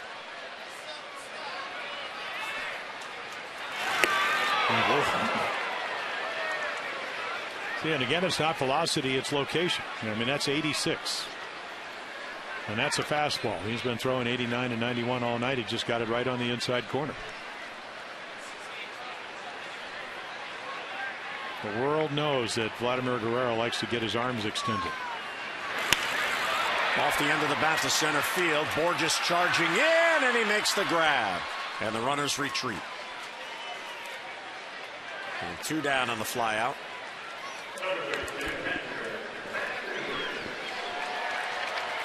Well, Vladimir did not cooperate and hit a ground ball. The Orioles do lead the American League in grounding into double plays. 137 on the year. Well, a lot of that, Derek Lee, Vladimir Guerrero, Mark Reynolds, have a lot of guys that right-handed hitters. And the fact that a lot of times when you give up a lot of runs and you're playing from behind, you don't start running. A lot of reasons for that. Wieters takes ball 1. Matt is 0 for 2.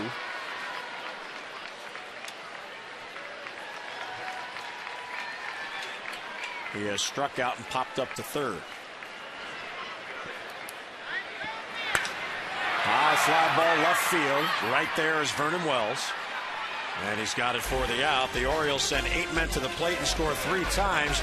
Mark Reynolds got it started. He led off, and it is 33rd home run. Well, into the 6th, 5-0 Orioles.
Coors Light freeze cam. Second batter in the game, Howie Kendrick. Fly ball to deep left center field. Reimold an angle, and they both get to it, and Angle somehow holds on to the ball. Looked like Reimold had a bloody nose, but other than that, okay. Coors Light freeze cam brought to you by Frost Brew Coors Light. And that continues to happen to Matt Angle, and Wayne Kirby say, come on, guys, it's the center fielder's ball. And there's a strike taken by Bobby Abreu. Torrey Hunter will follow, and then Mark Trumbo.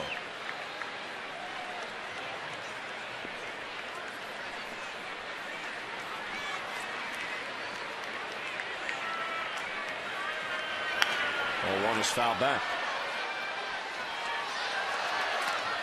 Maybe Matt Angle's going to have to take some voice lessons. Good idea. Yep. Well, she got probably the quietest guy on the team in right field. You got Matt Angle, the shortest of the outfielders in center field. As Abreu hits it deep with foul. And on a ball hit to the gap where Reimold's not going to give up on it until he hears something. Obviously, he didn't hear anything because they collided. Well, we don't see that when Adam Jones is out there. And the good news is that will be out there most of the time. Maybe they hear the bubble being blown. I don't know. That's right. You really don't have a lot of time, but again, the more you play with each other, the better the communication is. Didn't somebody challenge Adam to a bubble blowing contest today? Oh, down on the field? Yeah, I thought I saw him on the field. I bet you Adam won. 1-2 the count on Abreu. And he got him. So an off-speed pitch, and Bobby Abreu out in front. He doesn't throw a lot of curveballs, and that's a good one. Abreu bunted his way on last time. You get ahead. He's a very disciplined hitter, always has been. And you can just throw it under the strike zone, and you can talk about it. Can you do it? And he did it. Perfectly executed. He has struck out 4 now, has not walked a batter. There's Torrey Hunter, 1 out of 2. High fastball, 1-0. All right, Jim, explain this to me. Against cleanup hitters on the year, they're batting 188. Everybody else 300. Isn't the cleanup hitter the most dangerous that Tommy Hunter might be facing? Supposed to be. Even though that's usually your number 3 hitter is usually the highest average hitter. Number 4 guy is the home run RBI guy. Not that other guys can't do that. I don't think there's any plausible reason for it. That one gets in there for a strike. I mean, that could suppress Torrey Hunter if he knew those numbers. Yeah. Well, he's 1 out of 2. Well, I know, but he would have gone to Mike Scioscia and said, I have no chance. Did you see the numbers this guy has against number 4 hitters? Stay right there. Took that right down the middle. Yeah, here you go. Hit it. Well, he should be doing that. No, not yet. Not yet. Still make good pitches. Okay. But it does give you a little more freedom when you're 5 runs ahead to hanging breaking ball, but he was out in front and he hooks it foul. Not by much.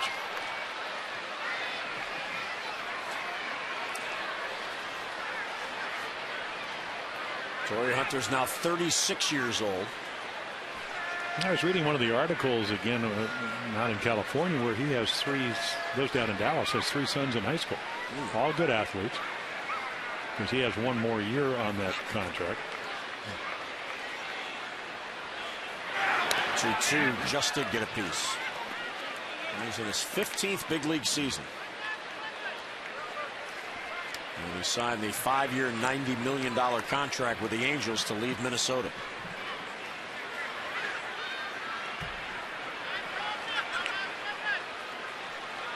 So 11 years with the Twins, now on his 4th with the Angels. And there's a base hit towards the gap. Reimold over trying to cut it off, and he does. So on at first with a 1-out single, Torrey Hunter, 2 out of 4 in that cleanup spot. Your favorite birds are back with their favorite dogs and cats. It's the 2012 Orioles Pet Calendar presented by Southwest Airlines. You can pick up your 15-month calendar featuring all your favorite O's like Adam Jones, J.J. Hardy, Zach Britton, and more. All the proceeds benefit Barks, the Baltimore Animal Rescue and Care Shelter. To get your 2012 Pet Calendar, 888-848-BIRD, or get online at Orioles.com. Real good calls and some great photos in there. Brumbo's 0 for 2. He bounced into a force play, and he's also struck out. And a bouncer towards the middle. Andino near the bag will step on the base and fire to first. And there's a double play as the Orioles turn the double play to get out of it. And we send our congratulations to Roz Gaskins of Baltimore. She has won $1,000 from the Maryland Lottery double play contest. 4-4-3 ends the 6th.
walk and a stolen base. Andino gets him in. 1-0 Orioles.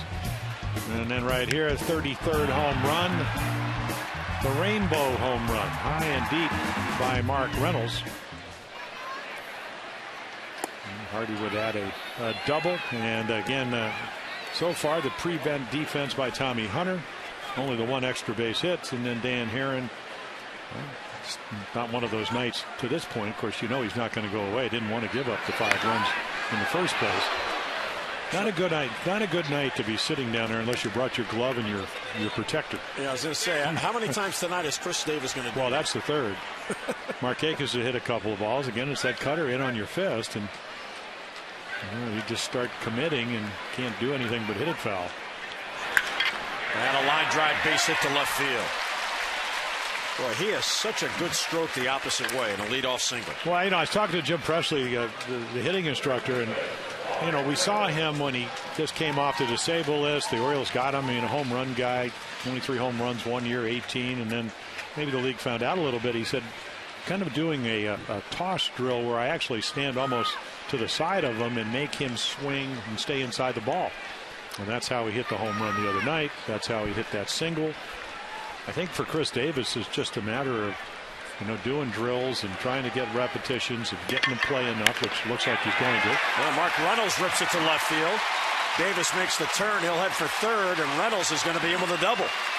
So the Orioles are taking it to Dan Herron, a single and a double to begin the 6th.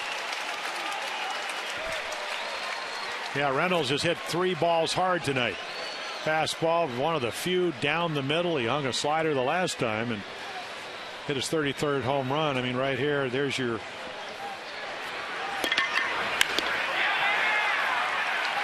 So the double to left will send Davis to third. Our Dodge Ram Exmo brought to you by Ram Trucks, designed, tested, and proven to be the best trucks we've ever built. Ram. So that'll end the night for Dan Herron. He goes 5 innings plus 2 batters. Mike Scioscia makes a pitching change, down by 5 in the 6th.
A 21-year-old reliever comes on to replace Dan Herron. He actually started the year as a starter. You can see all the decisions. 6-10 record, much better on the road. 4-2 on the road. 2-8 at Angel Stadium. We saw him again. He was the number 2 prospect, right behind Mike Trout, a young outfielder that's been on the roster a couple of times this year. So fastball, curveball, and I saw Mike Scioscia when the Orioles were out there. Late August, he was talking about, well, don't you think he maybe needs a slider? So we'll see if he's come up with one, but pretty much a 2-pitch pitcher. And he can throw 93, 95 miles per hour. Reimold checks his swing. Nope, he went too far. Ed Repuano said so. And tried to check his swing. Yeah, that's the curveball. Scioscia has the infield in tight. They're not all the way in, but 3/4 in anyway. Well, not a lot of speed at third. So you don't have to come all the way in. You just have to come in where you think you can field a ground ball and still make a good throw. And not a force plate. Whoa. That went all the way beyond the screen, and it ricochets towards the Oriole dugout. I think he got crossed up.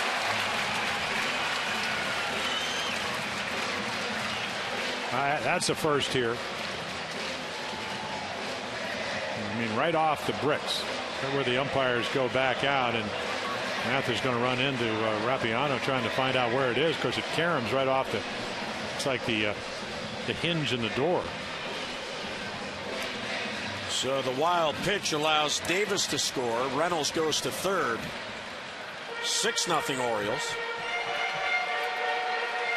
One of those nights for Mike Scioscia.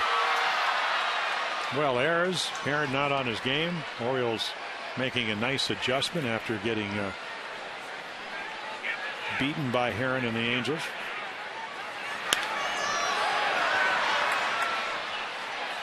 On August 19th, when Heron beat the Orioles, he allowed 3 runs over 7 innings. And tonight he's allowed 6, 5 of those earned through 5 innings.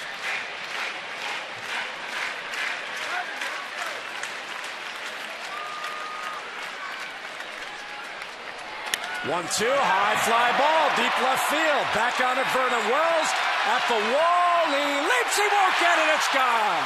Reimold hits a 2-run home run. It's 8-0 O's in the 6th.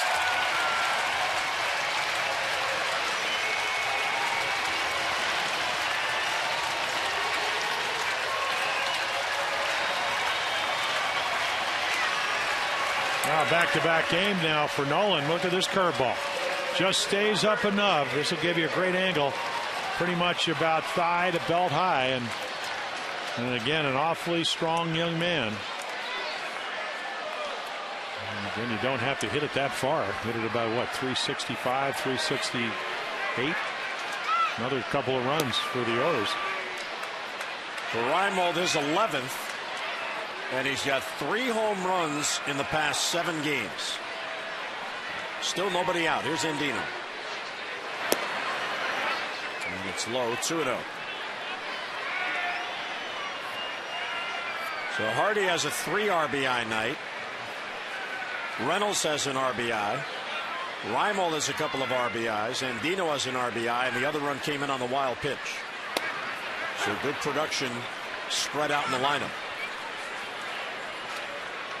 And at the front of all that is, and there goes Dan Heron, and at the front of that is Tommy Hunter.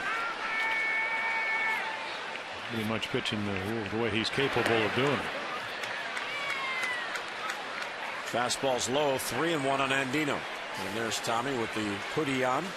Well, they get him 7.82 runs per game coming in, and they've exceeded it. Yep.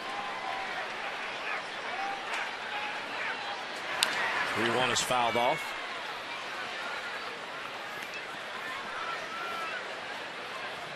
Well, the hitter's talking it over there where Jim Presley is standing in the dugout.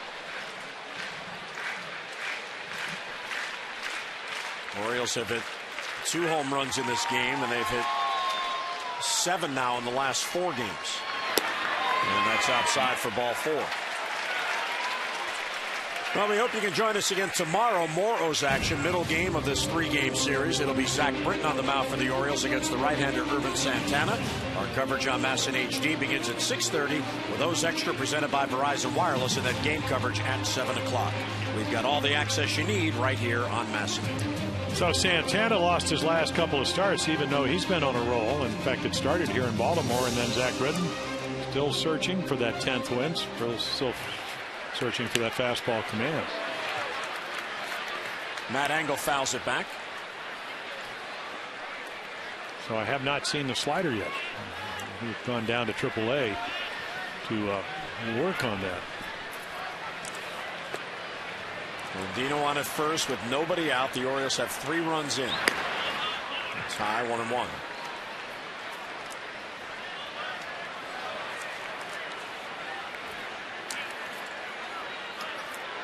Chatwood has faced 2 batters. He's allowed the home run to Reimold and now a walk to Andino. Reimold's 11th home run.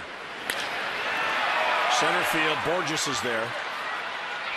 And he's got it for the out. That's the first out in the inning as Angles retired.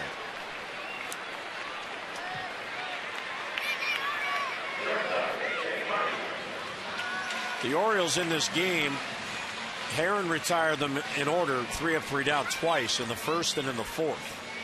But they had the 8-batter fifth inning in part because of the error. And Hardy coming up here will be the 6th batter. Reimold has homered this inning. Reynolds homered last inning.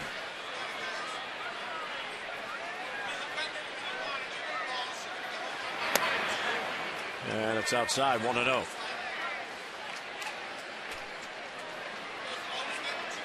The Orioles trying to win this series to get a winning homestand. They're 2-1 on the homestand. They'll head to Boston after Sunday's game to begin their last road trip of the year. 4 games in Boston in 3 days and then 4 in Detroit. They're also trying to win back-to-back series for the first time since the 3rd week of May. May 20th to the 26th. They beat the Nationals 2 out of 3 and then swept Kansas City.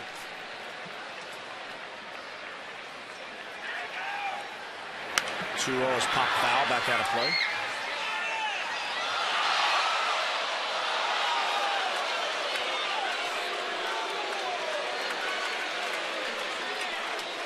Vocal crowd here tonight. Fan dropped the ball and he's getting booed. Well, tough crowd. Higher standards. 2-1 on Hardy with Andino at first and 1 down. And another pop foul coming back this way. Well, he's got a good fastball. And the problem is when he was starting is that, again, if you're a 2-pitch pitcher, and primarily that's what he is, and you're young, as you mentioned, only 21, if you're not making real good pitches with your fastball, that's what they sit on. And we saw with the curveball, it's a hard enough hook that if you hang it, it's right to your bat head. And that's what Reimold hit out of here. He probably needs another pitch. Now, he's got plenty of time because he's only 21 to come up with that pitch. Either a changeup, maybe a slider.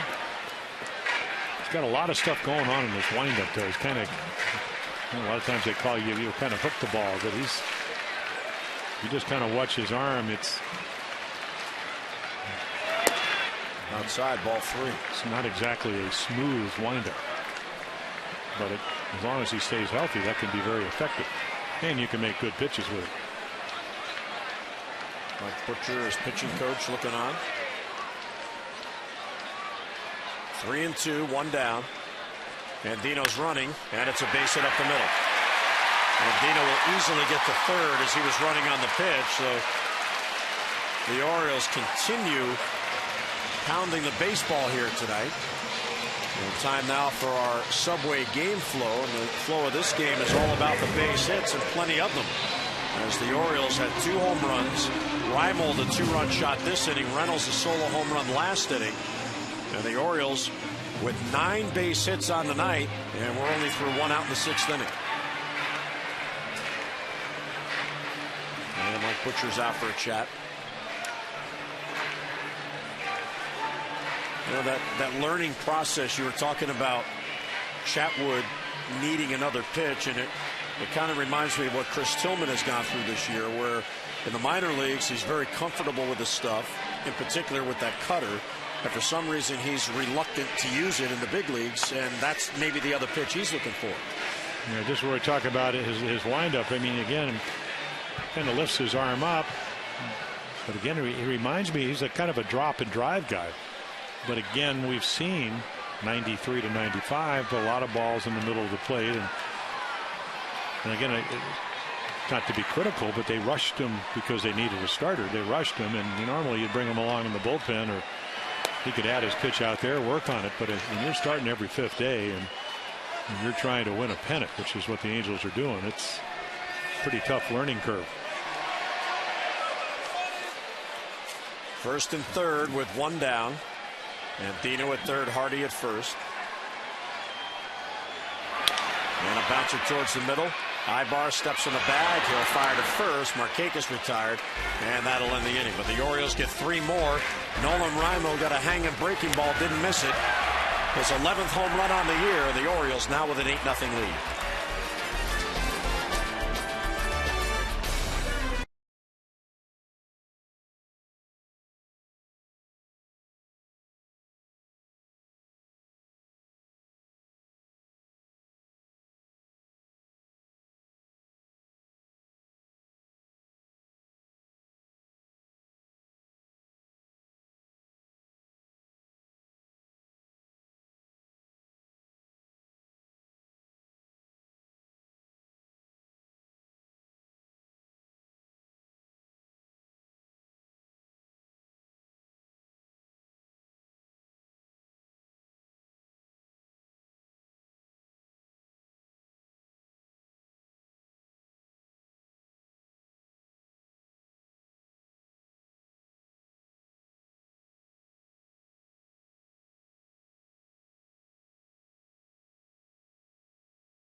Following along all season on Facebook, Twitter, and via the mobile alerts. And starting tonight through Sunday, fans here at Camden Yards receive opportunities to win exclusive Oriole prizes and experiences all weekend long.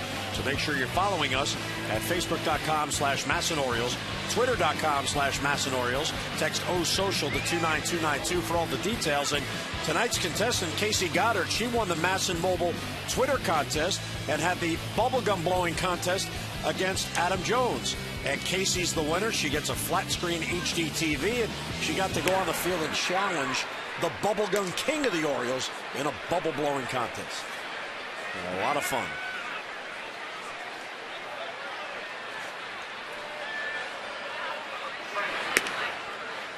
So Tommy Hunter, Jim, here's the seventh inning. And Cayaspo already with a couple of singles. And he gets behind him 2-0. And we were talking before the game. They've been working on, again, how do you get the ball down? You get over your front side. Shin goes to the glove, forces you to keep the ball lower in the strike zone. And here's what we're talking about. Tommy Hunter in 7th innings in his 8 starts. There's his record, but 12 of the runs allowed and 7 of the 10 home runs have come in 7th innings of his starts. 13 2-out runs allowed in his starts as well. And there's a 4-pitch walk to begin the 7th inning. Well, you know, I watched his warm-ups, and a lot of times if you're a young pitcher, which Tommy is, you won't come out and really get into your warm-ups, but he came out and prepared it. When you have, you know, a couple of 3-run innings, you come out, you get 9 warm-up pitches, but everyone needs to count, and there was no lack of effort there. So it's, again, maybe it's psychologically, pitch count at 91, so maybe you've lost a little bit. Vernon Wells takes a strike. Well, of course, he's going to take the runs. No doubt about that. But the Orioles had an 8-batter 5th inning followed by a 7-batter 6th inning. So on this cool night, a lot of time sitting on the bench waiting to go back to the mound. And it just needs to make a pitch here and maybe get a double play ball.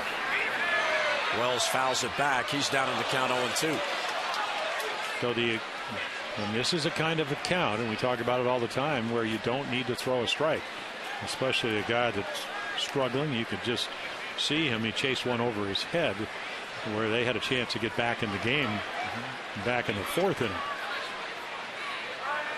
So just stay down and stay out of the middle of the plate. And you can see the glove from Wieters.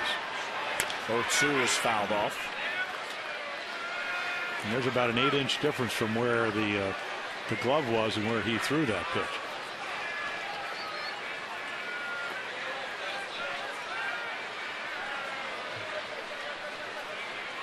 Tommy trying to even his record at 4-4 and even it with the Orioles at 3-3. His last win was August 26th against the Yankees. And he gets Wells. Foul tip held by Wieters, 1 away. A little cutter, it just kind of sails on him, and this kind of tells you this is how bad Wells is going. Not that it's a great pitch to hit. It actually stays out of the strike zone. I don't think it's where he wanted it, but certainly effective. That is strikeout number 5 for Hunter. Peter Borges now. He's 0 for 2 on a ground out to second and a bunt attempt out in front of the plate.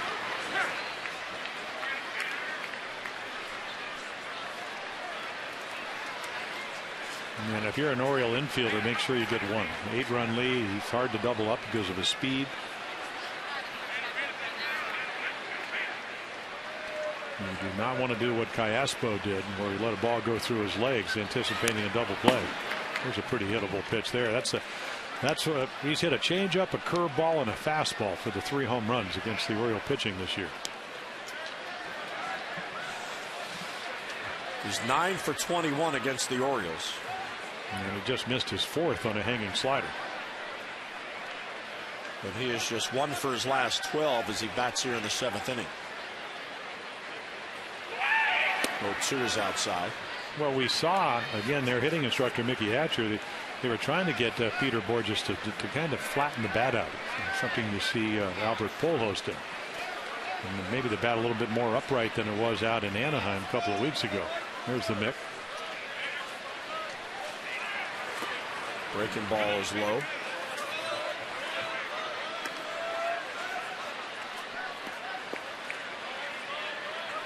Hunter has had 1 3-up 3-down inning. That was in the first. Buck Showalter on the phone. He also had a 3-batter inning in the 6th because a double play erased the 1-out single.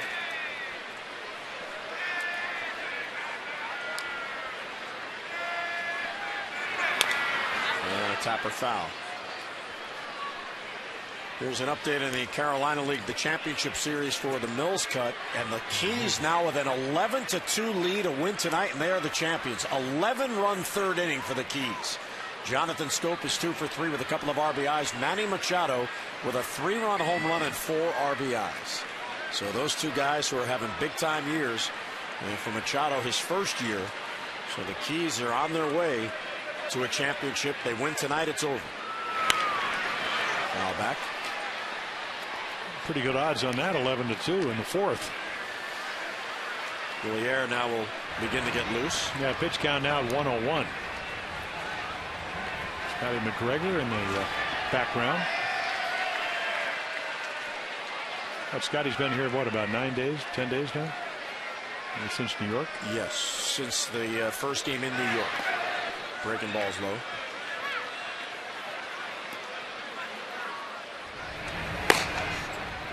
There's Scotty behind Villiers.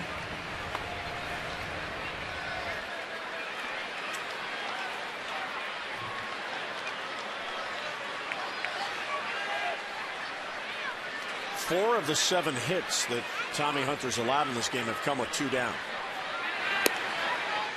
And there's a walk to Borges, so 2 on with 1 out.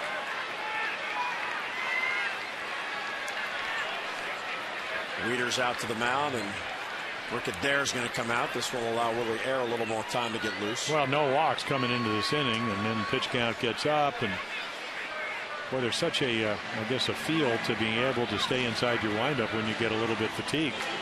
Perfect night to pitch, other than the fact that he's had some long innings, and then.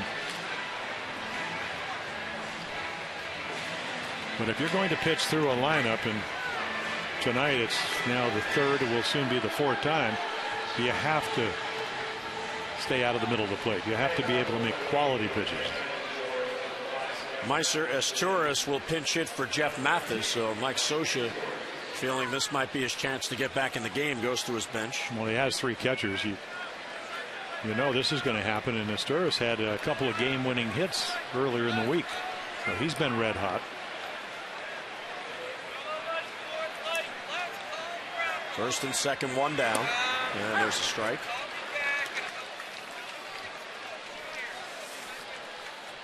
Callaspo at second, Borges at first.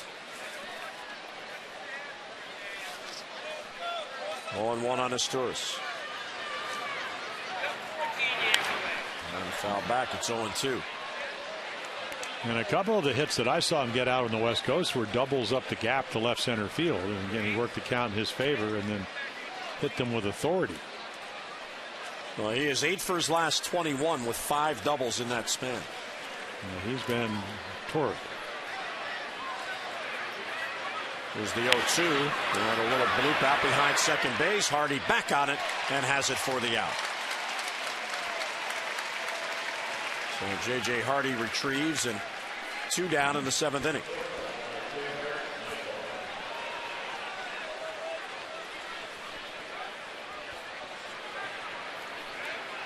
So Hunter an out away from getting out of this and pitching 7 full innings. Yeah, you got to have the good memory, because you have to remember what Ibar did. Grounded out sharply on a 3-1 pitch the first time, doubled on a fastball down and in, bunted his way on. And just make your pitches, stay out of those zones. You'll learn from them. Only 1 time since joining the Orioles has he gone 7 full, and that was in that last win against the Yankees. He's doing a good job of getting to the 7th inning.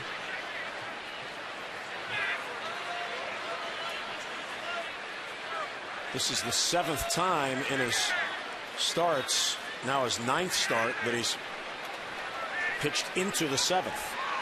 His first start, he was on a pitch count because he had been relieving, went 4 innings, and then there was 1 start which he went 6. Yeah, he was really able to quickly get back to where you would kind of be in spring training, and even though his rehabs were some starts, he was used, as you mentioned, out of the bullpen with the Rangers. 1-1 is hooked foul. 1-2. But again, what I look for, and of course, I had an opportunity to pitch so often in late innings, is again, where's the glove, and are you being able to execute your pitches? And usually the answer in the 7th is no. Even that changeup pulled right over the inside corner. And didn't do it on purpose. We saw how many balls on Dan Herron's cutter fouled off, but that was kind of on purpose.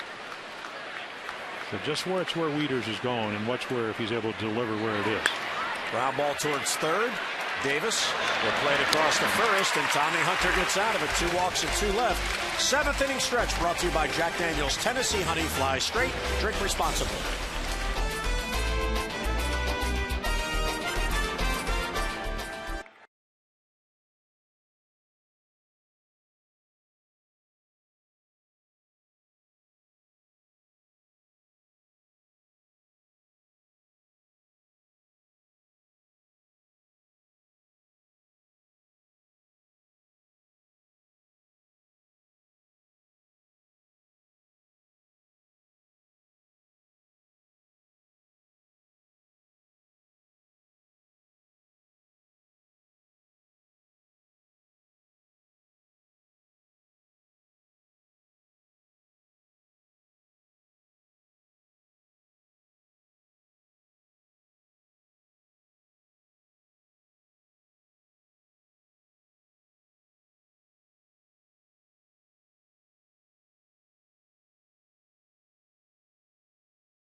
Tips and took a round of BP. Actually hit some line drives to center field, which is pretty impressive, trying to make some contact. So Alex Ovechkin, of course, the Capitals will play an exhibition game at First Mariner Arena against Nashville coming up in September. And Alex Ovechkin here tonight. He threw out the first pitch. J.J. Hardy helped him work on his form, play and catch. And welcome back inside the booth, Jim Hunter and Jim Palmer. And this one has been a very opportunistic night for the Orioles because they're getting the big base hits at the plate, and Tommy Hunter now through 7 is getting the big outs. How do you beat the Angels? They, again, have the best earned run average coming into this game in the American League. You have to pitch better than Hunter had to pitch better than Herron, and he did. You got to out-hit him by, again, does good pitching stop good hitting? Normally, tonight that's not the case, but I just thought they made a nice adjustment. Dan Herron would probably tell you wasn't really on his game, even though he certainly battled him. But again, the Orioles got the key hits. They made the key plays. Good base running, stealing bases. And the first 2 runs were Angel baseball, and that's how you have to do it against a guy like Dan Herron. And then all of a sudden, they didn't play well defensively, and it steamrolls into a big inning, and Herron's scoring, and the Orioles have an 8-0 lead. Well, the Orioles are not in a race themselves, but they're in the race because they're playing all these contenders, and what I'm seeing is loosey-goosey baseball. No, I don't know if it's that. I mean, why would you ever be uptight anyway? I mean, you're a professional, but what I'm seeing is that obviously the Angels have to win these games. The Orioles want to win these games, and how do you do it? You outplay the teams you're beating. So defensive changes. There's Conger. He's now catching as Mathis was pinch hit for. Amarista is now in the game as well. Amarista's in left field. And Buck Showalter getting the replacements from home plate umpire Ed Rapuano.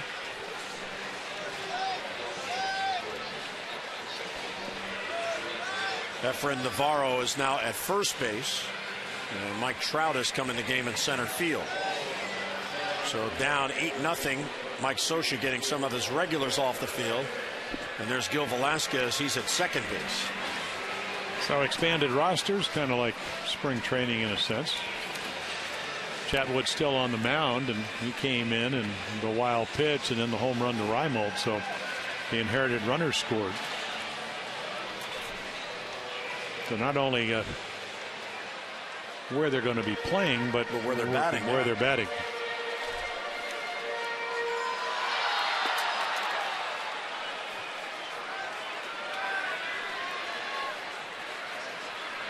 So Trumbo's out, Kendrick's out, Borges is out, Wells is out, and Mathis is out. And it's outside time now for our AT&T Mobility Trivia Fact. Entering today, Vladimir Guerrero, 404 batting average this month. And we'll go back to fact 2 after the pitch, and there's a strike. It would be the 6th highest September average in O's history. The best, Roberto Alomar, batted 500 in 1997, anticipating going to the playoffs. And there's a line drive and a base hit to right field.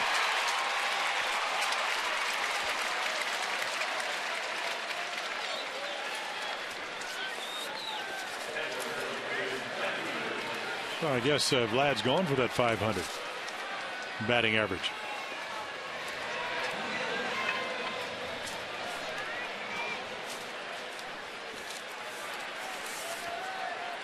There's Matt Wieters.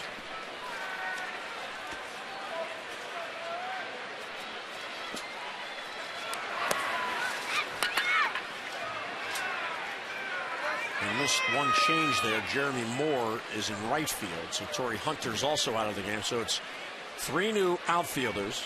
There's Jeremy, a new second baseman, a new first baseman, and a new catcher.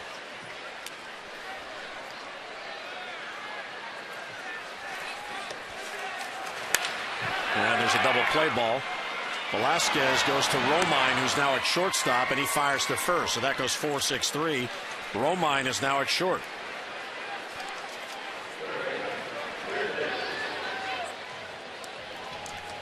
Well, the Orioles have just announced Dream Week, January 30th through February 12th, or February 4th of 2012. This is your chance to join the team and live the dream, as all Dream Week participants will join members of the 1992 Orioles on the field for a week of daily baseball drills, instruction, games, and more. Find out what it's like to be a major leaguer with your own personalized uniform, locker, clubhouse services, and even the chance to take the field here at Oriole Park next summer. For all the details, visit Orioles.com/dreamweek or call 888-848-BIRD. Davis takes low, 2-0.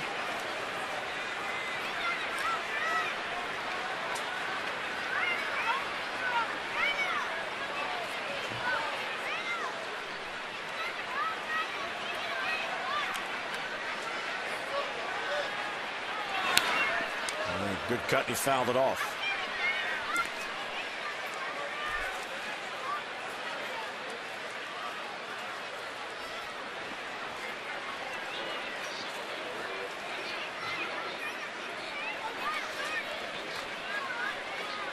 Davis singled in the rally to get the 6th inning going.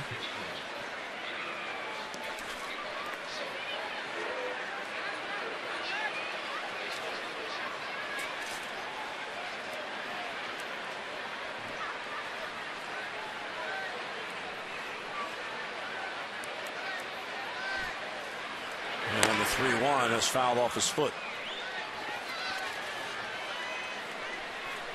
You know, you're just talking about the expanded rosters. It just dawned on me that he made 8 changes at once in a regular season game, because Alberto Callaspo is the only guy who's still in the game who started.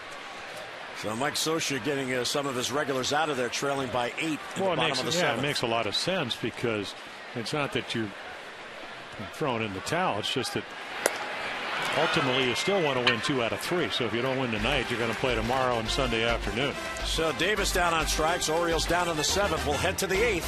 8-0 O's.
Is brought to you by Verizon, America's largest and most reliable wireless network.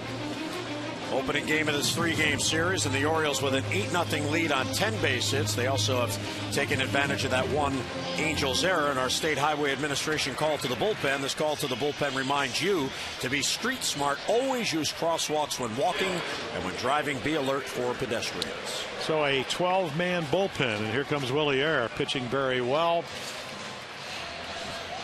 Boy, that amazing number, no home runs in the last 33 innings pitched by the Oriole bullpen. After early in the year, they were trying to keep up with the starters. So Trout is in the number 2 spot. He'll lead off. He just took over in center field. Abreu's on deck. We'll have to see how Mike Hargrove inserted the replacements.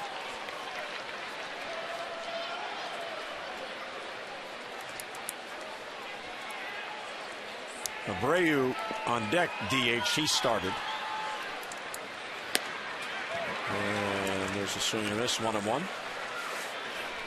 So there are the bullpen, and we talked about the numbers, last 9 games, keeping it in the ballpark. Jesus Montero, that was one of the 2 home runs he hit. A pretty good swing by Mike Trout. So where is he from? Millville, Millwood? He's a New Jersey boy, Jim. He was telling me he's about 30 minutes from Philadelphia. Okay. Mill something. Figured you would know because that's what you do. From the homeland. It's the 1-2 pitch. I have to make a point of meeting him this weekend. I didn't get the chance the last time they were here.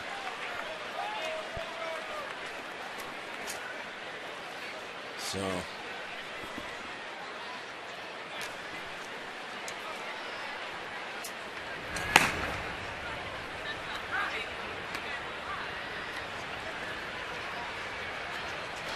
One and 2, you saw Rapata getting loose. Mike Scioscia's club batting here in the 8th, down by 8. 1-2 is high to Trout. Millville, New Jersey. South Jersey. So I asked Mike, I said, how many high school games did you play? Because he was their number 1 draft choice. He said, like 25 to 27. That's about right. And travel baseball in the summers. High fly ball to right, chasing Markakis. Nick is there. And he's got it for the out and 1 away. Time now for you to text in your vote for the AT&T player of the game. And here are the candidates. Nolan Reimold has a 2-run home run. J.J. Hardy has a 3 RBI nighter. How about Tommy Hunter? 7 scoreless innings. Text in your vote now and have your voice heard. A, B, or C to 51862. So here's Abreu, who is 1 out of 3 with a bunt single. Yeah, most likely, again, it seems like Mike Scioscia, the Angels manager, platooning Abreu this year because he hasn't hit lefties well. With Britton pitching tomorrow, he'll probably get the night off. And it appears that this year he's going to break that streak of 150 games or more that he's done the last 13 years.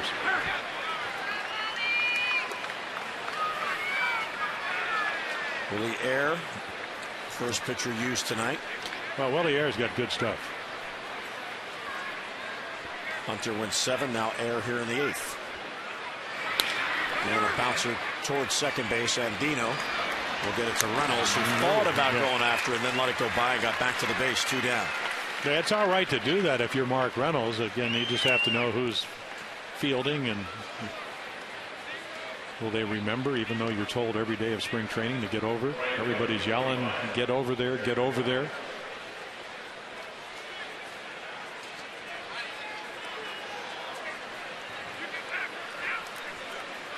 So 2 down. Here's Jeremy Moore, who took over in right field for Torrey Hunter. A speedster, 18 triples down at AAA Sacramento. Salt Lake, excuse me. That ties a franchise record for triples. From Louisiana, as you saw. Inside ball 2.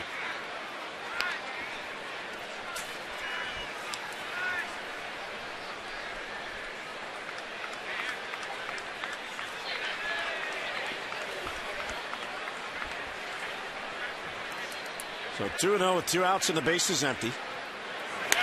And a bouncer right to Andino. Gets a nice charity hop, and he throws out the hustling Moore. Willie Ayres, a 3-up, 3-down 8th inning. Well, into the bottom of the 8th at Camden Yards, the Orioles with an 8-0 lead.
Walk this season, Care First Blue Cross Blue Shield will contribute $50 to support the Living Classrooms Foundation. And to date, the Orioles have drawn 413 walks for a total of $20,650. Care First Blue Cross Blue Shield encourages each of us to take that first step towards a healthier and more active lifestyle. Trevor Bell comes on. I haven't seen him for a while. And again, a starting pitcher on occasions. Boy, they have expanded their roster.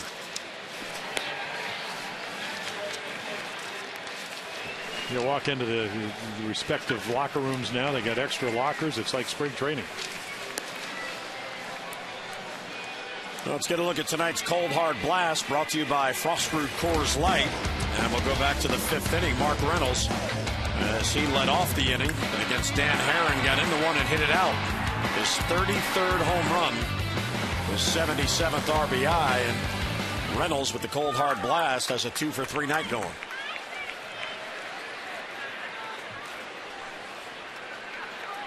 Reimold on deck, then Andino in the 8th.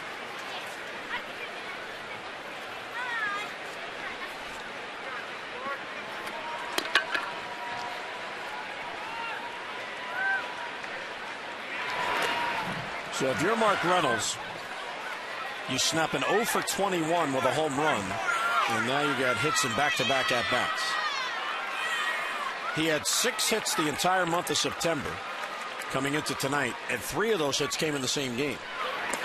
So he's finding that stroke again. Well, you touched on it a little bit in the sense that if you went and talked to Dan Herron, he'd say, you know, the first time I threw him a fastball in the middle of the plate, he clubbed it right to my shortstop for an out. Then I hung a slider, he hit a home run. And, you know, he just didn't make the kind of pitches that he normally makes. So he got good pitches to hit. And to his credit, he hit them. They weren't low and away sliders where he took them down the right field line. Mark Reynolds has a little zone. When you get in that zone, he doesn't get cheated. What they call them earlier, well-intentioned swings. Yeah. You don't see him making a lot of putting a lot of balls in play with a check swing. Bouncer towards third. Callaspo with the short hop. And he gets it to first, so Reynolds retired for the out. Visit the official online shop of the Orioles at Orioles.com, the largest online selection of official caps, t-shirts, jerseys, collectibles, and more. And get ready for fall with the latest sweatshirts and outwear for the entire family. So get online today and browse the newest styles. You can shop 24 hours a day, 7 days a week. Get your gear straight from the source, the Orioles.com shop. Reimold takes a strike.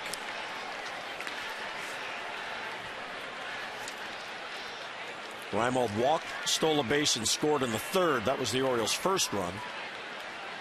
He grounded out in the fifth inning. And then he faced Chatwood in the sixth inning with a man on. Yeah, hard curveball ends up in the middle of the plate, and a couple of sky-high home runs tonight. And so Reimold now with 11. He's got 34 RBIs. Down in the count 0-2. And a bouncer slowly hit the short. Romine will get it to first, and 2 men down on a couple of ground outs thrown by Trevor Bell. Yeah, Bell's been up and down the last couple of years with starts, and this year third stint. Starting pitcher in the minor leagues, and sometimes starter reliever at the big league level.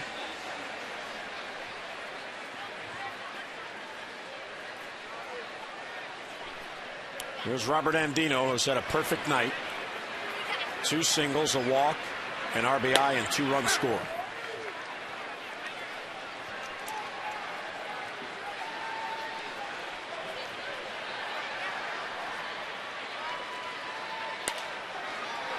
And foul back out of play, and it's 0-2. The Yankees are in Toronto this weekend. They're tied 4-4 in the 7th. And the Red Sox are clinging to a 4-3 lead on the Rays at Fenway. That game also in the 7th. And they've gone to the bullpen. Shields still in for the Rays. Shields has only won 1 time at Fenway, 1-8. How about that? The Red Sox began the day 4.5 behind the Yankees for the division lead and 3 up on Tampa for the wild card lead.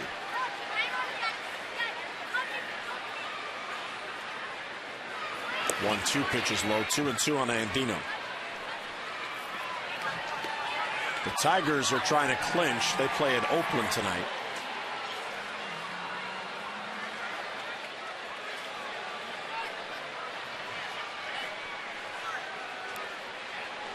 Two and two with 2 down.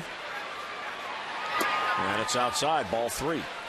Now the Angels won't find out because of the Rangers playing up in Seattle. That'll be a late night game to see if they lose a game in the loss column and the win column. Andino, the shortstop. Romine again. And a 3-up, 3-down inning for Trevor Bell. So the Orioles go in order. We'll head to the 9th. Orioles 3 outs away from a win, leading at 8-0.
Find our fares online only at southwest.com.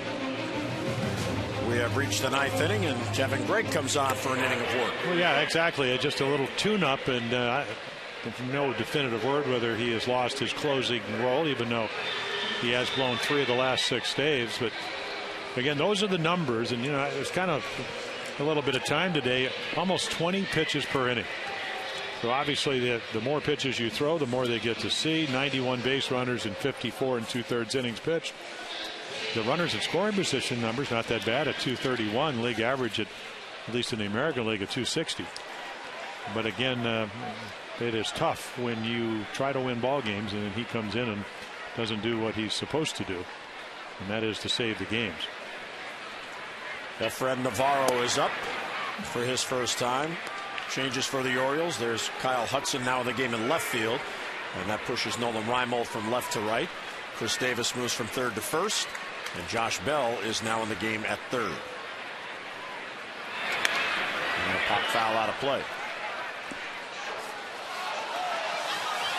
0 for 1 in 2 games since coming up. Good year at AAA Salt Lake. It's hard to tell in the Pacific Coast League. I guess the ball, a lot of the ballparks. Salt Lake's fairly ample, if I remember correctly, but the ball probably carries well.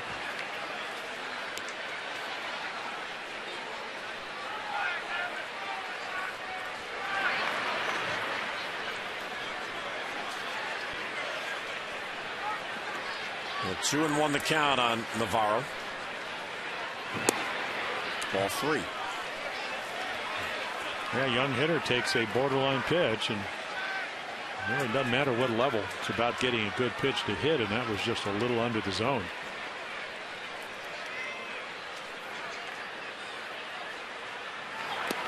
And a leadoff walk. Let's get an update on the voting for the AT&T Player of the Game. And right now, the fans like the pitching. Tommy Hunter in the lead, still tying the vote and have your voice heard. Text A, B, or C to 51862. Tom and Rick have the results coming up on O's Extra postgame.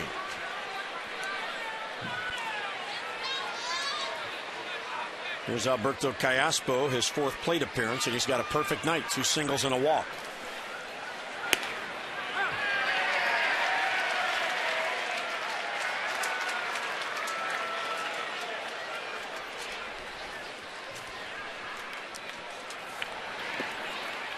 And low, 1-1.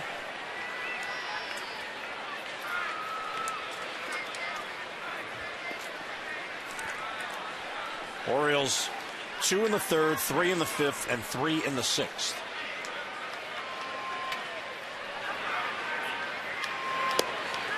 There's a strike 1 and 2.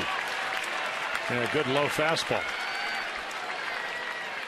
I mean, Kevin Gregg is not really pitching any differently than he has in years past. 37 saves last year, more opportunities, 23, 29, 32. Every inning or every year he walks almost 1 per 2 innings. So that's his style. 2-2 the count. And he got him. So down on strikes goes Callaspo and 1 away. He really usually doesn't trust his fastball, but he just throws this one right by Alberto Callaspo. Perfect pitch, inside corner, 92. Didn't mess around. Tries to catch up. Can't.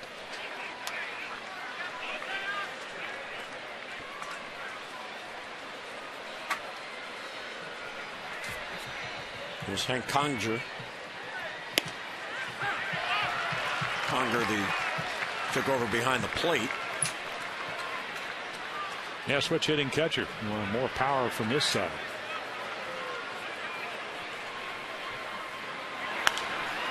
Popped up foul. That'll be back in the crowd.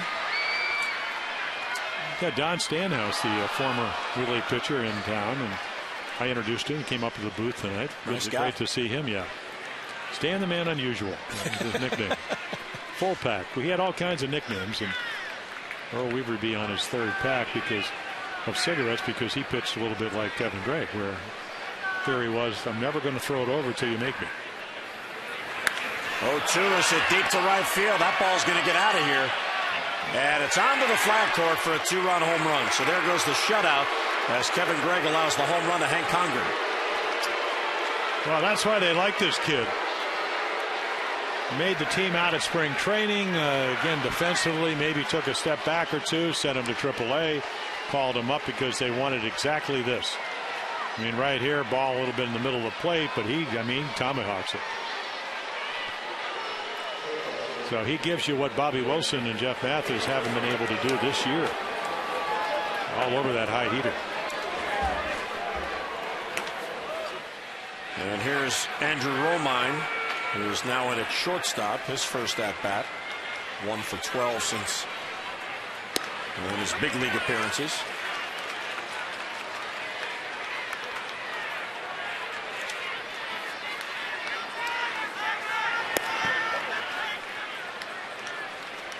Well, it's now an 8-2 game, and the Orioles still need 2 outs. And Gregg falls behind 2-1 on Romine. Back 2-2. This copyrighted telecast is presented by authority of the Orioles, may not be reproduced or retransmitted in any form, and the accounts and descriptions of this game may not be disseminated without the express written consent of the Orioles. Right at Andino, bobbles it, and Romine will reach. So that'll be an error on Andino, his 10th on the year. Yeah, I really don't see this happen very often. I mean, he kind of just hugs the ground. He doesn't stay down. The ball does. Just muffed it.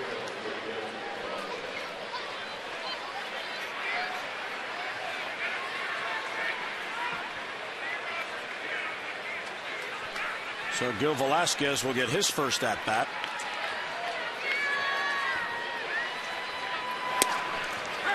And there's a strike. He is in the number 9 spot in the lineup. Ray Rapata is getting loose once again.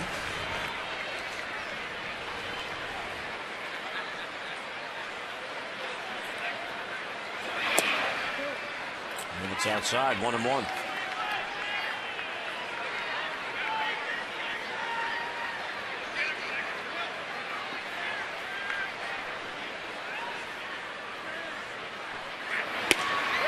Check swing, and he went too far. It's a ball and 2 strikes. Yeah, Velasquez, we've seen him with the Red Sox over a couple of years. I mean, kind of a lifer that comes out of the Mets, Twins, and then Red Sox organization.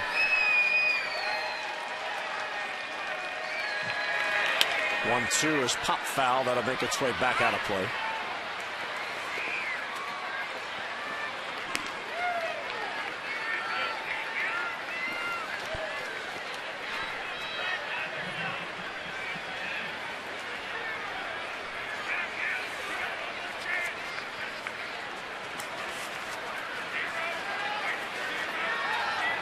Velasquez is out of Los Angeles, now lives in Las Vegas. Hard hit ball and foul down the line, and just foul. Alfonso Marquez right on the line. Yeah, a little cutter that he just, again, with 2 strikes trying to make contact. You could see him one-handed. And what, about 6 inches foul?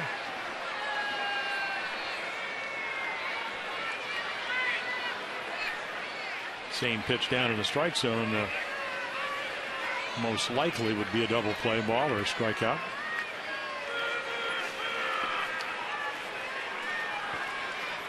Velasquez has been in pro ball since 1998.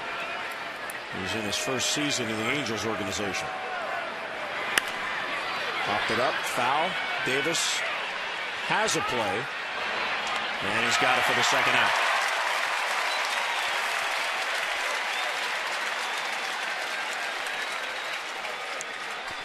So 1 out away are the Orioles from winning their 3rd straight game and getting the opener of this series.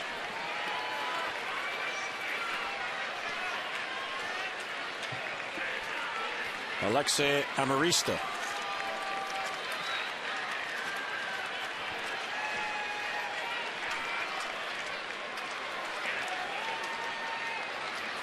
He was one of the 8 changes that Mike Scioscia made, and they weren't all even up Amarista's in the shortstop's spot. Ibar the leadoff spot, even though he came in the outfield and fouls it back. 1-1. Out of Venezuela, and again last year, A-ball, AA, AAA. And another young player. Pulled to Kyle Hudson. Yep.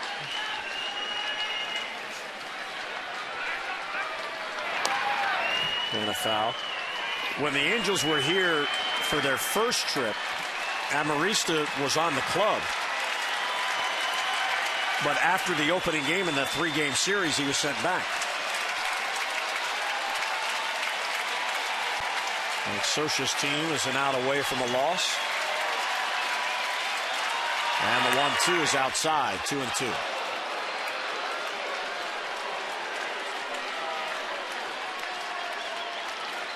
Orioles have out hit the Angels 10-8 and lead it 8-2. Popped up foul back this way. Yeah, they list Alexi Amarista at 5'8". He is a little guy. Switch hitter. All right, well, tomorrow I'll try to go shake his hand or something and stand next to him because I'm 5'8". You know. See if he measures up. 2-2. And another foul ball. Yeah, Kevin Gregg, not that it matters to him, but a strike to work with until he runs the count to 3-2. Trying to get him to nibble off the corner. Romine on at first. He reached on the Andino error.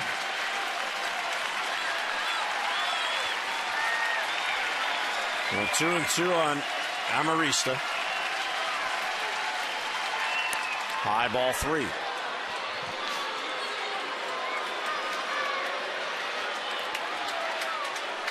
Romine will be off with the pitch. Full count and 2 down.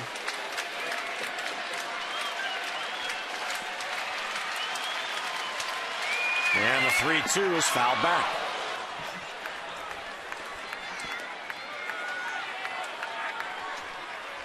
So Amarista is about to see the 9th pitch in this at-bat. Yeah, the scoreboard has 43 pitches for Kevin Gregg. Yeah, I think they have Willie Ayers. Yeah, I think so too. He averaged, like I said, 19.7. Pop foul. And this kid just he will not let it go. Anything close.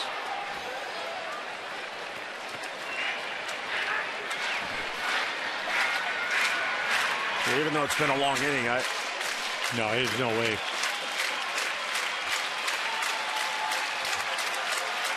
So another 3-2 pitch. Here's the runner going.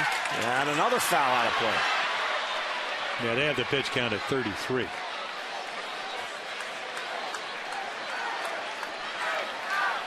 So Amarista is about to see a 10th pitch.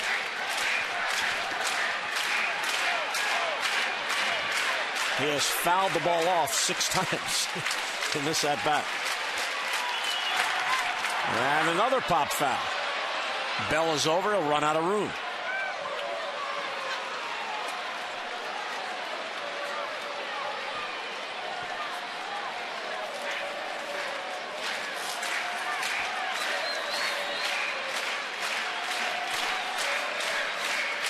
So another 3-2 coming up, and the 11th pitch of this at-bat to Alexi Amarista. Romine will go on the 3-2 pitch from first. And he popped it up foul again. And these aren't. What did Chris Davis, when you did the interview down in, maybe it might have been in Anaheim or whatever, it's not the choke and poke. He's airing it out. He goes, that's not the type of hitter I am. Amarista, he's airing it out and still fouling it out of play. Kevin Gregg is about to make his 37th pitch in this inning. And a line drive to right field, and on it, Raimel makes a sliding try, and it gets beyond him. Romine rounding third, he will come in to score, and Amarista's on with a base hit. So a 13-pitch at-bat, and Amarista finally came through. Yeah, a little top spin line drive that's just going to sink. And, of course, Nolan Reimold's going to try to end the game. Here comes Rick Adair, the Oriole pitching coach. Just a little high cutter, ends up in the middle of the plate. He's just all over it. And then right there, not a chance to get it. Off the glove, off the arm. Here comes Romine for the third Angel run. Still need an out. Well, that run will be unearned, but Amarista picks up the double.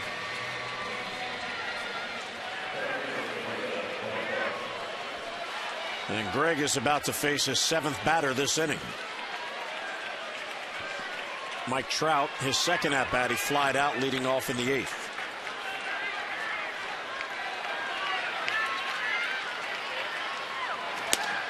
Outside.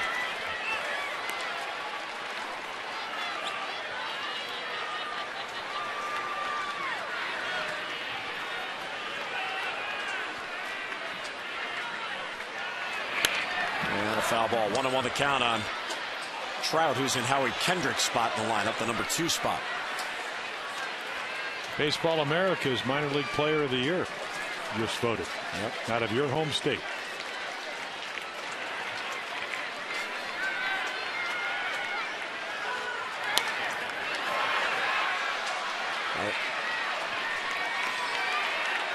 I just heard a stereotypical pronunciation of my state. And how was that? What was it? Joyzy?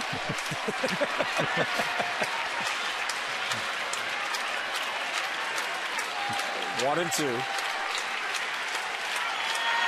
Outside, 2-2.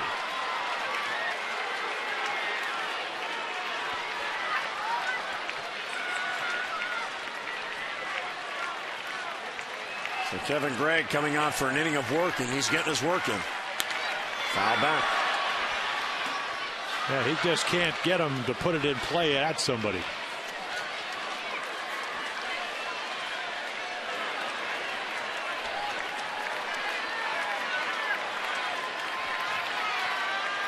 So he's about to throw his 43rd pitch here in the 9th inning. And he got him to end it, and the ball game is finally over. As the Angels make it interesting, getting 3 off Gregg in the 9th. One of those an unearned run, but the Orioles get the opener. So Mark Reynolds had a big night. So did the Orioles overall. Birds get the opener of this 3-game series, winning it 8-3.